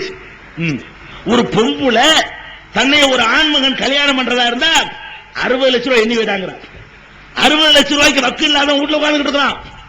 இதை பார்த்து சவுதி அரசாங்கம் என்ன பண்ணுது? மானியம் கொடுக்குது. கல்யாணம் பண்ண வயசுக்கு வசதி இல்லாத இளைஞர்களே அப்பீல் பண்ணுங்க, மானியம் தர்றோம், அதை வச்சு கல்யாணம் பண்ணுங்க அப்படின்னு சொல்லி மானியம் கொடுத்து கல்யாணம் பண்ண வைக்கக்கூடிய காட்சியை பார்க்கிறோம். அங்க ஒரு பொம்பளை பிள்ளைய பெத்தா ஆண்டி அரசனாகுறான், இங்க 2 பொம்பளை பிள்ளைய பெத்தா அரசன் ஆண்டியா போயிடறான். என்ன ஒரு சமுதாய அமைப்பு தலைகளை மாத்திட்டீங்க பாத்தீங்களா? பெருமானார் ஸல்லல்லாஹு அலைஹி வஸல்லம் உருவாக்கிய சமுதாயத்தை பார்த்தா அப்படி மகிழ்ச்சியா இருக்குது. நீ எதுக்கு வாங்குற இந்த பணம்? அதையும் சொல்லி காட்டுற. எதுக்கு இந்த வரதட்சணை வாங்குற? நீ ஒரு கணக்கு போடுற. என்ன கணக்கு? உழைக்காம, கஷ்டப்படாம, சிரமப்படாம, உரிய பாரதூரமான முயற்சிகளை மேற்கொள்ளாம தூக்கு நாப்புல கையில கிடைக்கிற லட்டு மாதிரி விடலாமா? இதான் நோக்கம். நீ என்ன நினைக்கிற? ஒரு கஷ்டப்படல, சும்மா உட்கார்ந்துட்டு இருக்கிற. உன்னைய ஆம்பளையா ஆக்கிக்கிட்டது நீ இல்ல. ஏண்டா நீயா உனக்கு ஆம்பளை ஆக்கிக்கிட்ட? அமெரிக்காவில் சிகிச்சை பண்ணி ஆம்பளைக்கு உள்ள அம்சமெல்லாம் எனக்கு அமைச்சுட்டாங்க அப்படின்னு 10 லட்சம் செலவு பண்ணி ஆம்பளையானியா? அடே நீ ஆம்பளையானதுக்கு நீ காரணமா? நீ காரணம் இல்ல. உங்க அப்பன் காரணமா? இல்ல. என்ன உருவான்னு அவனுக்கு தெரியாது. உங்க அம்மா காரணமா? அவளுக்கு தெரியாது. உள்ளத என்ன இருக்கு அவளுக்கு தெரியாது. நீ ஆம்பளையா ஆனதுக்கு நீ காரணமா இருந்தா கேளு. நான் ஆம்பளையா எவ்வளவு கஷ்டப்பட்டு இருக்கிறேன். ஒண்ணுமில்ல, ஆம்பளை பொம்பளை இல்லாம மனுஷ பிறந்து மனுஷனே ஆம்பளை ஆவறதுக்கு முயற்சி பண்ணா நீ கேட்கிற நான் நியாயம் ஒத்துக்கிடுவேன். நீ ஆம்பளைக்குரிய அந்த அம்சங்களை எல்லாம் உனக்கு கிஃப்டா தந்தவன் அவன். அன்பளிப்பா தந்தவன் அவன் தந்த அன்பளிப்ப அற்ப காசுக்கு விக்கிற பாவினி. அல்லாஹ் தந்த அந்த அன்பளிப்ப அற்பமான கிரயத்துக்கு வித்துக்கிட்டு இருக்கிற. உனக்கு எந்த பங்கும் இல்ல. நீ கேட்கிற 5 லட்சம் கொடுன்னு கேட்கிற, 10 லட்சம் கொடுன்னு கேட்கிற. உழைக்காம ஆம்பளையா இருக்கிற ஒரு காரணத்துக்காக வேண்டிய அவனை தர்றான், வேற வழி இல்லாம தர்றான். சரி, இந்த காசுக்கு தான் ஆசைப்படுறேன் நினைச்சுச்சா? நான் கேட்கிறேன், அல்லாஹ்வை மறந்துட்டு நீங்க வரதட்சணை வாங்குனீங்களே, நான் வரதட்சணை வாங்கி கோடீஸ்வரன் நான் போனேன்னு சொன்ன ஒரு 10 பேரை காட்டு பார்ப்போம் சமுதாயத்தில். அவன் ஒருத்தருக்கா யாவும் வச்சுக்க. முஸ்லிம்களை பொறுத்த வரைக்கும் அல்லாஹ் ரப்புல் ஆலமீன் ஒரு விஷயத்தை நமக்கு நம்ப சொல்றான். எப்படி சொல்றான்? அல்லாஹும்ம மாலிக்கல் முல்க், ஆட்சியாளர்களுக்கெல்லாம் அதிபதியே, தூத்தில் முல்க மன் தஷா, நாடியவர்களுக்கு நீ ஆட்சியை கொடுக்குகிறாய். வ தன்சிஉல் முல்க மிம்மன் தஷா, நாடியவர்களிடமிருந்து ஆட்சியை பறித்துக் கொள்கிறாய். வ துதில்லு மன் தஷா, நாடியவர்களை கண்ணியமாக வாழச் செய்கிறாய், நாடியவர்களை இழிவுபடுத்துகிறாய். பியதிக்கல் கைர், எல்லா நன்மையும் உன் கைவசத்தில் இருக்கிறது. இப்படி நம்மளை நம்ப சொல்றான் அல்லாஹ். அல்லாஹு யப்சுத்து ரிஸ்க லிமன் யஷா வ யக்திர், அல்லாஹ் யாருக்கு நாடுகிறானோ அவனுக்கு அள்ளி தருகிறான், நாடியவர்களுக்கு அளந்து தருகிறான். அல்லாஹ் சொல்லி காட்டுறான். அல்லாஹு யப்சுத்து ரிஸ்க லிமன் யஷா, நாடியவர்களுக்கு அல்லாஹ் அள்ளி போடுகிறான், கணக்கு இல்லாம தருகிறான். வ யக்திர், சில பேருக்கு அளந்து தருகிறான். இது அவனுடைய வேலை. நீ மனுஷன் தர்றதை வாங்கி மனுஷன் தப்பான முறையில் சுருட்டி பணக்காரன் ஆவலன்னு கணக்கு போட்டு வேற கணக்கு அவன் போடுவான். படைச்ச ரப்புல் ஆலமீன் வேற கணக்கு போடுவான். கொஞ்சம் சிந்திச்சு நீங்க பார்க்கணும். அரபு நாட்டுல அல்லாஹ் ஒருத்தர் இருக்காங்க நினைச்சு பாருங்க. சொல்ல வரேன், சொல்லி ஆவணும். இதை அரபு நாட்டுல என்ன வளம் இருக்கு சொல்லு பார்ப்போம். பெருமானார் ஸல்லல்லாஹு அலைஹி வஸல்லம் வாழ்ந்த அந்த அரபு நாட்டுல காவிரி ஓடுதா, கங்கை ஓடுதா, யமுனை ஓடுதா, நஞ்சையும் புஞ்சையும் கொஞ்சி விளையாடுதா? ஒரு இளவும் கிடையாது. ஒரு புல்லு முளைக்குமா? ஒரு பூண்டு முளைக்குமா? முளைக்காது. ஒரு கத்திரிக்காய் விளையுமா? விளையாது. ஒரு உருளைக்கிழங்கு உற்பத்தி ஆகுமா? விளையாது. ஒரு ஆப்பிள் கிடைக்குமா? ஒண்ணும் கிடையாது. என்ன மட்டும்தான் கிடைக்கும்? கோதுமை விளையும், இல்லைன்னா பேரிச்சம்பழம் விளையும். இதை தாண்டி வேற ஏதாவது திங்க ஆசைப்பட்டா ஒட்டகத்தை அறுத்து போட்டு ஆட்டடிக்கலாம். வேற என்ன அந்த நாட்டில் இருக்குது? ஒரு வளமும் கிடையாது. ஒரு வளமும் கிடையாது. வறண்டு உலகத்திலேயே பிச்சைக்கார நாடா இருப்பதற்குரிய எல்லா தகுதிகளும் அந்த நிலப்பரப்புக்கு இருக்குது. நிலப்பரப்பை வச்சு பாத்தீங்கன்னா இந்த மண்ணுல வாழ்றவன் பிச்சைக்காரன் தான் இருக்கணும் அப்படின்னு. ஆனா அல்லாஹ் என்ன செய்யலாம் தெரியுமா? அடே ஓன் கணக்குடா, அது ஓன் கணக்கு. ஏன் கணக்கு என்ன தெரியுமா? அங்க நெல் விளையாம இருக்கலாம், புல்லு விளையாம இருக்கலாம், வேற ஒண்ணு விளைய வைக்கிறேன் பாரு. கருப்பு தங்கத்தை விளைய வைக்கிறேன் பாரு. தோன்ற இடமெல்லாம் கருப்பு தங்கம். பெட்ரோல், பெட்ரோலுக்கு இன்னொரு பேர் கருப்பு தங்கம். ஏன்னா கருப்பா தான் வருது, கண்டம் கிரேந்து வரும். அதை பில்டர் பண்ணி வடிச்சா இங்கிட்டு பெட்ரோலா போகும். அப்புறம் மண்ணெண்ணெய், டீசல், அப்புறமே தாரு. இந்த தாரு மண்ணெண்ணெய் கலந்த கருப்பா இருக்கும்ல. அப்ப இந்த கருப்பு தங்கத்தை அங்க அள்ளி கொடுத்து அல்லாஹ் எதனால கொடுக்குறான் தெரியுமா? வாங்கலையில் இந்த உன்னை கடைப்பிடிக்கிறான் பாரு. ரிஸ்க்கு தர்றவன் அல்லாஹ் நம்புறான் பாரு. அட எந்த பொண்டாட்டி எனக்கு தர வேண்டியதில்ல, பொம்பளைய நான் மிரட்டி வாங்க மாட்டேன், ஆண்மையை விற்க மாட்டேன், அடிமாட்டு வேலைக்கு போக மாட்டேன் அப்படின்னு வாழ்றதுனால அல்லாஹ் என்ன செய்யறான்? உலகத்திலேயே ஒதுக்கப்பட்ட பூமி, உன்னுக்கும் உதவாத பூமி, எதுக்கு லாயக்கு இல்லாத பூமி, அவன் பென்சில பறக்கிறான். உனக்கு சைக்கிளுக்கு வக்கில்ல, வாங்கிட்டு இருக்கிற உனக்கு சைக்கிளுக்கு வக்கில்ல. அவன் என்ன செய்யறான்? ஆளுக்கு 7 பென்சில் வச்சுக்கிட்டான். அப்பனுக்கு ஒண்ணு, அம்மாவுக்கு ஒண்ணு, மகளுக்கு ஒண்ணு, பேத்திக்கு ஒண்ணு, 50 பென்சில் பாட்டி வச்சு பறக்கிறான். உலகத்திலே உயர்தரமான பில்டிங் கட்டுறான். வீட்டுல 22 ஏசி 32 ஏசி வச்சுக்கிட்டு இருக்கான். அவன் கடிச்சு போட்ட சட்டை நம்மள பணக்காரனாக்குது. நீ அவன்கிட்ட போய் சம்பளத்துக்கு வாங்கிட்டு பிடிச்சி விட்டுருக்க. எப்படி ஆக்கிட்ட பாத்தியா? வரதட்சணை வாங்கக்கூடிய ஒன்னைய அரபிக்கு போய் டிரைவர் கார் ஓட்ட வச்சு இங்க வந்து பணக்காரன உன்னை காட்டி விட்டான். அங்க கார் தான் ஓட்டுவாரு, அங்க கார் ஓட்டுற வேலை, இங்க வந்து செய்வாரு. நான் துபாயில இருக்கேன், 5000 ரூபாய் சம்பளம், 500 ரூபாய் கொடுப்பாங்க. அந்த காசுக்கு இங்க 5000 ரூபாய் மதிப்பு. 500 ரூபாய் 5000 ரூபாய் பிசாத்து காசை வாங்கிட்டு வந்து நீங்க பணக்காரன் இருக்கிறீங்க. அப்போ உன்னைய பணக்காரன் ஆக்குற அளவுக்கு அவனுக்கு அல்லாஹ் எவ்வளவு அள்ளி போட்டிருக்கிறான். அந்த அல்லாஹ்வை நம்பிப்பாரு. உன் பொண்டாட்டி வழியா வர தேவையில்லை, பொத்துக்கிட்டு கொட்டும், பொத்துக்கிட்டு கொட்டும். இன்னும் சொல்றேன் கேளுங்க, உலகத்துல எந்த ஒரு காரியத்துக்கும் அல்லாஹ் ரிஸ்க்கு பொறுப்பேற்றுக்கல. இதை செஞ்சா ரிஸ்க் கிடைக்கும், தொழுதா ரிஸ்க் கிடைக்கும் சொல்றானா? இல்ல. தொழுதா பணக்காரன் ஆகலாம் அல்லாஹ் சொல்லவே இல்லை. யாரெல்லாம் நோன்பு வைக்கிறீங்களோ அவர்கள்லாம் பணக்காரனாவாங்க சொல்லவே இல்லை. எதுக்கு அல்லாஹ் கேரண்டி தர்றான்? எதுக்கு அல்லாஹ் கேரண்டி தர்றான்? கல்யாணம் பண்ணுனா உன் பொண்டாட்டிக்குள்ள சேர்த்து நான் தருவடாங்கிறான்.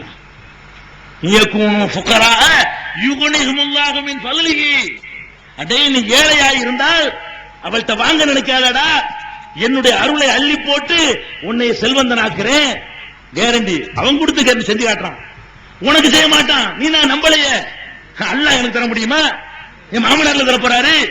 நீ மாமனார அல்லாஹ் நினைச்சதுனால உனக்கு தரல. அல்ல அவன் மத்ததுல 1000 தப்பு செஞ்சுட்டு போறான். கரெக்டா நம்புறான். என்ன நம்புறான்? இது வாங்க மாட்டேன், பொம்புளிட்ட கை நீட்டு அந்த வேலையை கண்டு வச்சுக்கிறார் அப்படிங்கிறான்ல. அல்லாஹ் கேரண்டிய, அவன் சொன்ன கேரண்டிய அவன் நிரூபிச்சு காட்டுறான், கண்ணுக்கு முன்னாடி காட்டுறான். யகூனு ஃபுக்கரா, ஏழைகளா இருப்பார்களே ஆனால் கல்யாணம் பண்ணக்கூடியவர்கள், யுகனிஹுமுல்லாஹு மின் ஃபத்லிஹி, தன்னுடைய அருளால் அவர்களை செல்வந்தர்களாக ஆக்குகிறான் என்று அல்லாஹ் கொடுத்த வாக்குறுதியை கண்ணுக்கு முன்னாடி நிரூபிச்சு காட்டுறான. அந்த அல்லாஹ்வை நீ நம்புனா மனுஷன் கேப்பியா? அல்லாஹ் தருவான். என் பொண்டாட்டிக்குள்ள ரிஸ்க என் கையில தருவான். என் பொண்டாட்டிக்கு என்ன அளந்து போட்டிருக்கானோ அது என் தானே அல்லாஹ் தரணும். என் பிள்ளைக்கு அளந்து போட்டதை என் தானே தரணும். சேர்த்து என் கையில தருவான், சேர்த்து தருவான் அப்படின்னு நம்பிப்பார். பெருமானார் ஸல்லல்லாஹு அலைஹி வஸல்லம் சொல்றாங்க, மக்களே நீங்கள் பறவைகளை பார்த்திருக்கிறீர்களா? சொல்றாங்க, பறவைகளை பார்த்திருக்கிறீர்களா? பறவை அதிகாலை நேரத்தில் கூடுகளில் இருந்து புறப்படுகிறது, தன்னுடைய கூட்டில் இருந்து புறப்படுது. பறவை புறப்படும் போது நீங்கள் பார்த்தீர்களே ஆனால் அதனுடைய வயிறுகள் எல்லாம் ஒட்டி போய், வயிறு இருக்கிறது தெரியாது, ஒட்டி போய் புறப்படுகிறது. போகும்போது மணிப்பர்ஸ் எடுத்துட்டு போகுதா, பைய தூக்கிட்டு போகுதா, செக் புக் எடுத்துட்டு போகுதா, கிரெடிட் கார்டு வச்சுட்டு போகுதா? ஒண்ணுமில்லாம போகுது. வயிறுகள் எல்லாம் ஒட்டி போன நிலையில அந்த பறவைகள் செல்கின்றன. திரும்பி வரும்போது பார்த்திருக்கிறீர்களா? ரசூலுல்லாஹ் சொல்றாங்க, நான் சொல்ல இத. பெருமானார் ஸல்லல்லாஹு அலைஹி வஸல்லம் அவர்கள் பச்சை பிள்ளைக்கும் கூட புரிகிற விதமாக பாடம் நடத்துகிற திறன் பெற்றிருந்த பெருமானார் ஸல்லல்லாஹு அலைஹி வஸல்லம் சொல்றாங்க, அது திரும்பி வரும்போது பார்த்தீர்களா? தொங்கி போய் இருக்குங்க, ஒரு 1/2 கிலோ இருக்கு மேல இருக்கு. அந்த குருவியோட எடையே 50 கிராம் தான் இருக்கு, வயிற்றுல 1/2 கிலோ ஏற்றிட்டு வருது. பார்த்திருக்கிறீங்களா? அந்த குருவிகள் திரும்பி வரும் பொழுது வயிறுகள் தொங்கிய நிலையில வருகிறது. அந்த மாதிரி நீங்கள் அல்லாஹ் மேல தவக்கல் வைத்தால் உங்களுக்கும் அவன் அள்ளி போடுவான். லவ் அன்னக்கும் தத்தவக்கலூன கமா தவக்கலு துயூர், பறவைகள் தவக்கல் வைப்பது போல, அசைக்க முடியாத நம்பிக்கை வைத்து புறப்படுவது போல நீயும் அல்லாஹ்வின் மீது நம்பிக்கை வைத்தால் உனக்கு அள்ளி போடுவான். இது அல்லாஹ்வுடைய தூதர் சொல்லக்கூடிய கேரண்டி. அல்லாஹ் கேரண்டி சொல்றான், உமாமின் தாபத்தின் பிள்ளார் இல்லா அலல்லாஹி ரிஸ்குஹா, இந்த பூமியில் உள்ள எந்த ஜீவனாக இருந்தாலும் ரிஸ்க் பொறுப்பு என்னை சேர்ந்தது என்ற நீரா கொடுக்கிற ரிஸ்க். இந்த பூமியில உள்ள எல்லா ஜீவனுக்கும் ரிஸ்க் பொறுப்பை நான் ஏற்றுக்கிறேன் அல்லாஹ். அப்ப நீ என்ன நினைக்கணும்? அல்லாஹ் நமக்கு தரக்கூடாது என்று தீர்மானித்து விட்டானேயானால் நீ எத்தனை கோடியை நீ வரதட்சணையா வாங்கினாலும் நிக்காது, நிக்கவே நிக்காது. அல்லாஹ் உனக்கு தரக்கூடாது தீர்மானிச்சுட்டான்னா நீ வாங்க, எவன்கிட்ட வந்தாலும் வாங்க. தரணும் என்று அவன் தீர்மானித்து இருந்தால் எவன்கிட்ட கேட்காத, அது வாட்டுக்கு வந்து கொட்டும், அது வாட்டுக்கு வந்து போடும். இந்த மூளைகட்ட ஒட்டக புத்தி வாங்கி அரபிகளை பாத்தீங்களா? மூளையை கொண்ட பணக்காரன போறான் இல்ல, ஒட்டக புத்தி கொண்டவங்க மூளையும் கிடையாது, ஒரு அறிவும் கிடையாது, நாட்டுல வளமும் கிடையாது. நான் இருக்கிறேன்டா, நான் இருக்கிறேன் அள்ளி போடுறதுக்கு. ரப்புல் ஆலமீன் காட்டுறானே, அந்த அல்லாஹ் மேல நம்பிக்கை வை, வாங்க மாட்டேன். நீ என்ன எனக்கு தர்றது? என் பொண்டாட்டிக்கு நான் கொடுப்பேன்னு சொல்லி பாரு, சொல்லி பாரு. அல்லாஹ் தரானா இல்லையான்னு பார்ப்போம். தர்றேன்னு கேரண்டி தர்றான் அல்லாஹ். இந்த கேரண்டி நம்பணும். வெறுமனே பணம் பணம் ஓடுனீங்கன்னா வரலாறு உனக்கு பாடம் படிச்சு தருது. பணம் உடனே ஓடியவனுடைய வரலாறுகள்லாம் என்ன ஆச்சு? உங்க அம்மா பட்டணத்துல இருந்து இந்த நீண்ட கடலோரத்தை எடுத்துக்கிறோமா? எங்க போனோம்? எல்லாரும் சம்பாதிக்க கொழும்புக்கு போனோம், கள்ளத்தொண்டில் போனோம். 4ஆம் கிளாஸ் படிச்சா போதும் ஓடு. பொம்பளைக்கு அதுவும் தெரிய வேண்டியது இல்ல. அம்மா பட்டின பொம்பளைக்கு விசேஷ சிறப்பு இருக்குது. நீங்க வருத்தப்பட்டாலும் சொல்லணும், 99 பேர் கையெழுத்து போட தெரியாது. அப்படி ஆக்கி வச்சிருக்கிறோம். 100க்கு 99 பெண்களுக்கு கையெழுத்து கை நாட்டாக்கி வச்சிருக்கீங்க. அந்த மாதிரி ஆம்பளைக்கு 4ஆம் கிளாஸ் போதும். அனுப்பிவிட்டோமா கொழும்புக்கு. பெரிய பெரிய தொழில் அதிபர்களா இருந்தவன எல்லாம் ஒரே ஒரு கலவரம், 10 நிமிஷ கலவரம். என்ன ஆச்சு? ராத்திரி படுக்கும்போது பணக்கார, காலையில ராமேஸ்வரம். நடந்துச்சா? 80கள்ல நடந்துச்சா? நான் 100 வருஷத்துக்கு முன்ன கதையை சொல்லல, 20 வருஷத்துக்கு முன்ன கதையை சொல்றேன். 80கள்ல அந்த 80-81 நேரங்கள்ல குட்டிமணி, ஜெகன் போன்றவர்கள் கொல்லப்பட்ட நேரத்தில், இலங்கையில கலவரம் தலைவிரிச்சு ஆறு நேரத்தில் பெரிய பெரிய கோடீஸ்வரனா மில் அதிபர்களாக படுத்தவனை எல்லாம் ராமேஸ்வரம் அகதி முகாமில கொண்டாந்து நிப்பாட்டி பட்டச்சோரை வாங்கி திங்க வச்ச ரப்புல் ஆலமீன் இருக்கான, அவன் நீ மறந்துடாத. எவ்வளவு நேரம் ஆகும் உன்னை பிரட்டி எடுக்க? பண திமுறல, காசு இருக்குங்கிற மமதையில நீ கசக்கி பிடிஞ்சு வாங்கலாம் நினைக்கிறியா? நீ கொடுக்க நினைக்கிறியா? உன்னை பிரட்டி விட எவ்வளவு நேரம் ஆகும்? தில்கல் ஐயாமும் நுதாவிலுஹா பைனன்னாஸ். அல்லாஹ் சொல்றான், காலச்சக்கரத்தை நாம் மக்களுக்கு மத்தியிலே மாறி மாறி சுழலச் செய்வோம். மேல உள்ளது கீழே போயே தீரும். சுழலுகிற சக்கரத்தில் எதுவும் மேலே இருக்காது, எதுவும் கீழே இருக்காது. அல்லாஹ் இந்த உலகத்தை சுழலும் சக்கரத்துக்கு ஒப்பிட்டு இருக்கிறான். காலத்தை சக்கரத்துக்கு ஒப்பிட்டு அல்லாஹ் சொல்றான், இது சுழண்டு கொண்டேதான் இருக்கும். நீ வாங்கி நின்றுதான் நினைக்காத, சுத்திக்கிட்டே தான் இருக்கும். சுத்திக்கிட்டே இருக்கும் என்ன அர்த்தம்? கீழே உள்ளது மேல, மேல உள்ளது கீழே, மறுபடியும் கீழே உள்ளது மேல. இதான் கீழே உள்ளது மேல. அல்லாஹ் சொல்லி காட்டுறான், உதாரணம் சொல்லி காட்டுறான். அதனால இந்த காசு பணம் அவங்கள்ட்ட வாங்கி நிமிர்ந்துடலாம் நினைச்சிடாத. அல்லாஹ் நாடுனா பங்களாதேஷ் போன்ற நாடுகள் கண்ணுக்கு முன்னாடி இருக்கு. முஸ்லிம் நாடு, இஸ்லாத்தை கடைபிடிக்கிறோம் சொல்லி நாட்டை துண்டாடிக்கிட்டு போன கபோதிகள் நிறைந்த நாடு. அந்த பங்களாதேஷ் எது என்ன? இன்னைக்கு இஸ்லாமும் இல்ல, ஒழுக்கம் இல்ல, பண்பாடும் இல்ல, வரதட்சணை இருக்குது. மிஞ்சி போல வரதட்சணை இருக்குது. வரதட்சணையினால் ஏற்பட்ட விளைவு என்ன தெரியுமா? பங்களாதேஷுடைய ஹைகோர்ட்ல, சுப்ரீம் கோர்ட்ல தீர்ப்பளிக்கிறான், விபச்சாரம் செய்வது குற்றமில்லை, வறுமைக்கு செய்யத்தான் செய்வார்கள். தீர்ப்பளிக்கிறான் முஸ்லிம் நாட்டு ஒரு நீதிமன்றம், விபச்சாரம் செய்வது தப்பு இல்லைன்னு தீர்ப்பளிக்கிறான். அவ்வளவு பெருகி போயிருக்கு விபச்சாரம் முஸ்லிம்கள் வாழக்கூடிய பங்களாதேஷ்ல. ஏன்? வரதட்சணை. கல்யாணம் கிடைக்கல, முஸ்லிம் நாடு, மாப்பிள்ளை கிடைக்கல, ஓ என்னடா ஓ அப்படி போவோம் போயிட்டானா? அல்ல சும்மா விட்டானா? அந்த மாதிரியான பங்களாதேஷ ஒரு இழுப்பு தான் இருக்கான் அல்ல. என்னங்க அல்லாஹ் அல்லாஹ் எல்லாம் தண்டிக்கிறாண்டா பெரிய 10 லட்சம் பேர் அனுப்பி ஏத்த பாட்டிசன் கொடுத்து அனுப்பணுமா? அல்லாவுக்கு அசைக்கு அழிக்கிறதுக்கு பெரிய வேலையெல்லாம் வந்தது இல்ல. அல்லாஹ் என்ன சொல்றான்? இன்னமாகிய சைகத்துன் வாஹிதா, ஒரு சத்தம் தானே, முடிஞ்சு வச்ச பயிலாகும் காமிக்கும், கதை முடிஞ்சு வரும். அவனுடைய வேலை என்னது?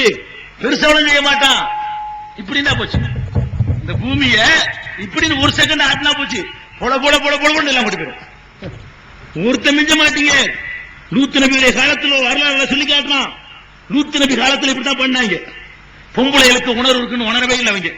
பொம்பளைகளுக்கும் காம உணர்வு இருக்குது, பொம்பளைகளுக்கும் ஆசை இருக்குது, பொம்பளைகளுக்கும் அவர்களுக்கு உடல் தேவை இருக்குது என்பதை விளங்காம லூத் நபி சமுதாயம் என்ன பண்ணா? ஆம்பளைக்கு ஆம்பளை, ஹோமோசெக்சுவல், ஓரின சேர்க்கை ஈடுபட்டு இருந்தான் அந்த சமுதாயம். பெண்களுக்கு வாழ்க்கை கிடைக்கல, வாழ்க்கை துணை கிடைக்கல. பார்த்தான் அல்லாஹ் ஒரு நபி அனுப்பி பார்த்தான், இதுக்குன்னு ஒரு நபி. அவரும் போய் என்னென்னவோ சொல்லி பார்த்தார். லூத் நபி கேட்கிற மாதிரி இல்ல. அல்லாஹ் என்ன பண்ணா? இந்த பெண்களுடைய உணர்வோடு விளையாடியதற்காக அல்லாஹ் கொடுத்த தண்டனை என்ன? ஃபஜஅல்னா ஆலியஹா சாபிலஹா வ அம்தர்னா அலைஹா ஹிஜாரத்தும் மின் தீன் முஸவ்வமத்தன் இன்த ரப்பிக லில் முஸ்ரிஃபீன். அல்லாஹ் சொல்றான், நான் என்ன பண்ண தெரியுமாடா? அந்த ஊரை, லூத் நபி வாழ்ந்த அந்த சமுதாயம் வாழ்ந்த ஊரை அப்படியே மேற்புறத்தை கீழ்ப்புறமாக புரட்டி விட்டேன். தோசையை புரட்டுற மாதிரி அப்படி ஒரு கீழே சொருகுனா ஒரு 5 அடிக்கு கீழே விட்டு தூக்கி கட்டி போட்டான். முடிஞ்சு வச்சு ஊரோட எல்லாம் காலி. ஒண்ணு மிஞ்சல, ஒரு பனைமரம் கூட மிஞ்சல. முடிஞ்சு வச்சிடலாம். எல்லாத்தையும் சேர்த்து நினைச்சிட்டான், அல்ல அழிச்சு எடுத்து விட்டான். அதை அல்லாஹ் செய்வதற்கு எவ்வளவு நேரமாகும், எத்தனை வருஷமாகும்? இதுக்கு பெரிய 5 ஆண்டு திட்டம் போடணுமா? அல்ல எல்லாம் குன்பய கொண்டான். அவனுக்கு என்னது? இன்னமா இத அராத செய்யன் ஐய கூலகு குன் பயக்கூன். எதையாவது நாடிவிட்டால் சொல்லுவான், ஆயிரம். அல்லாஹ்வுடைய வேலை என்ன? ஆகும்பா, பிறட்டு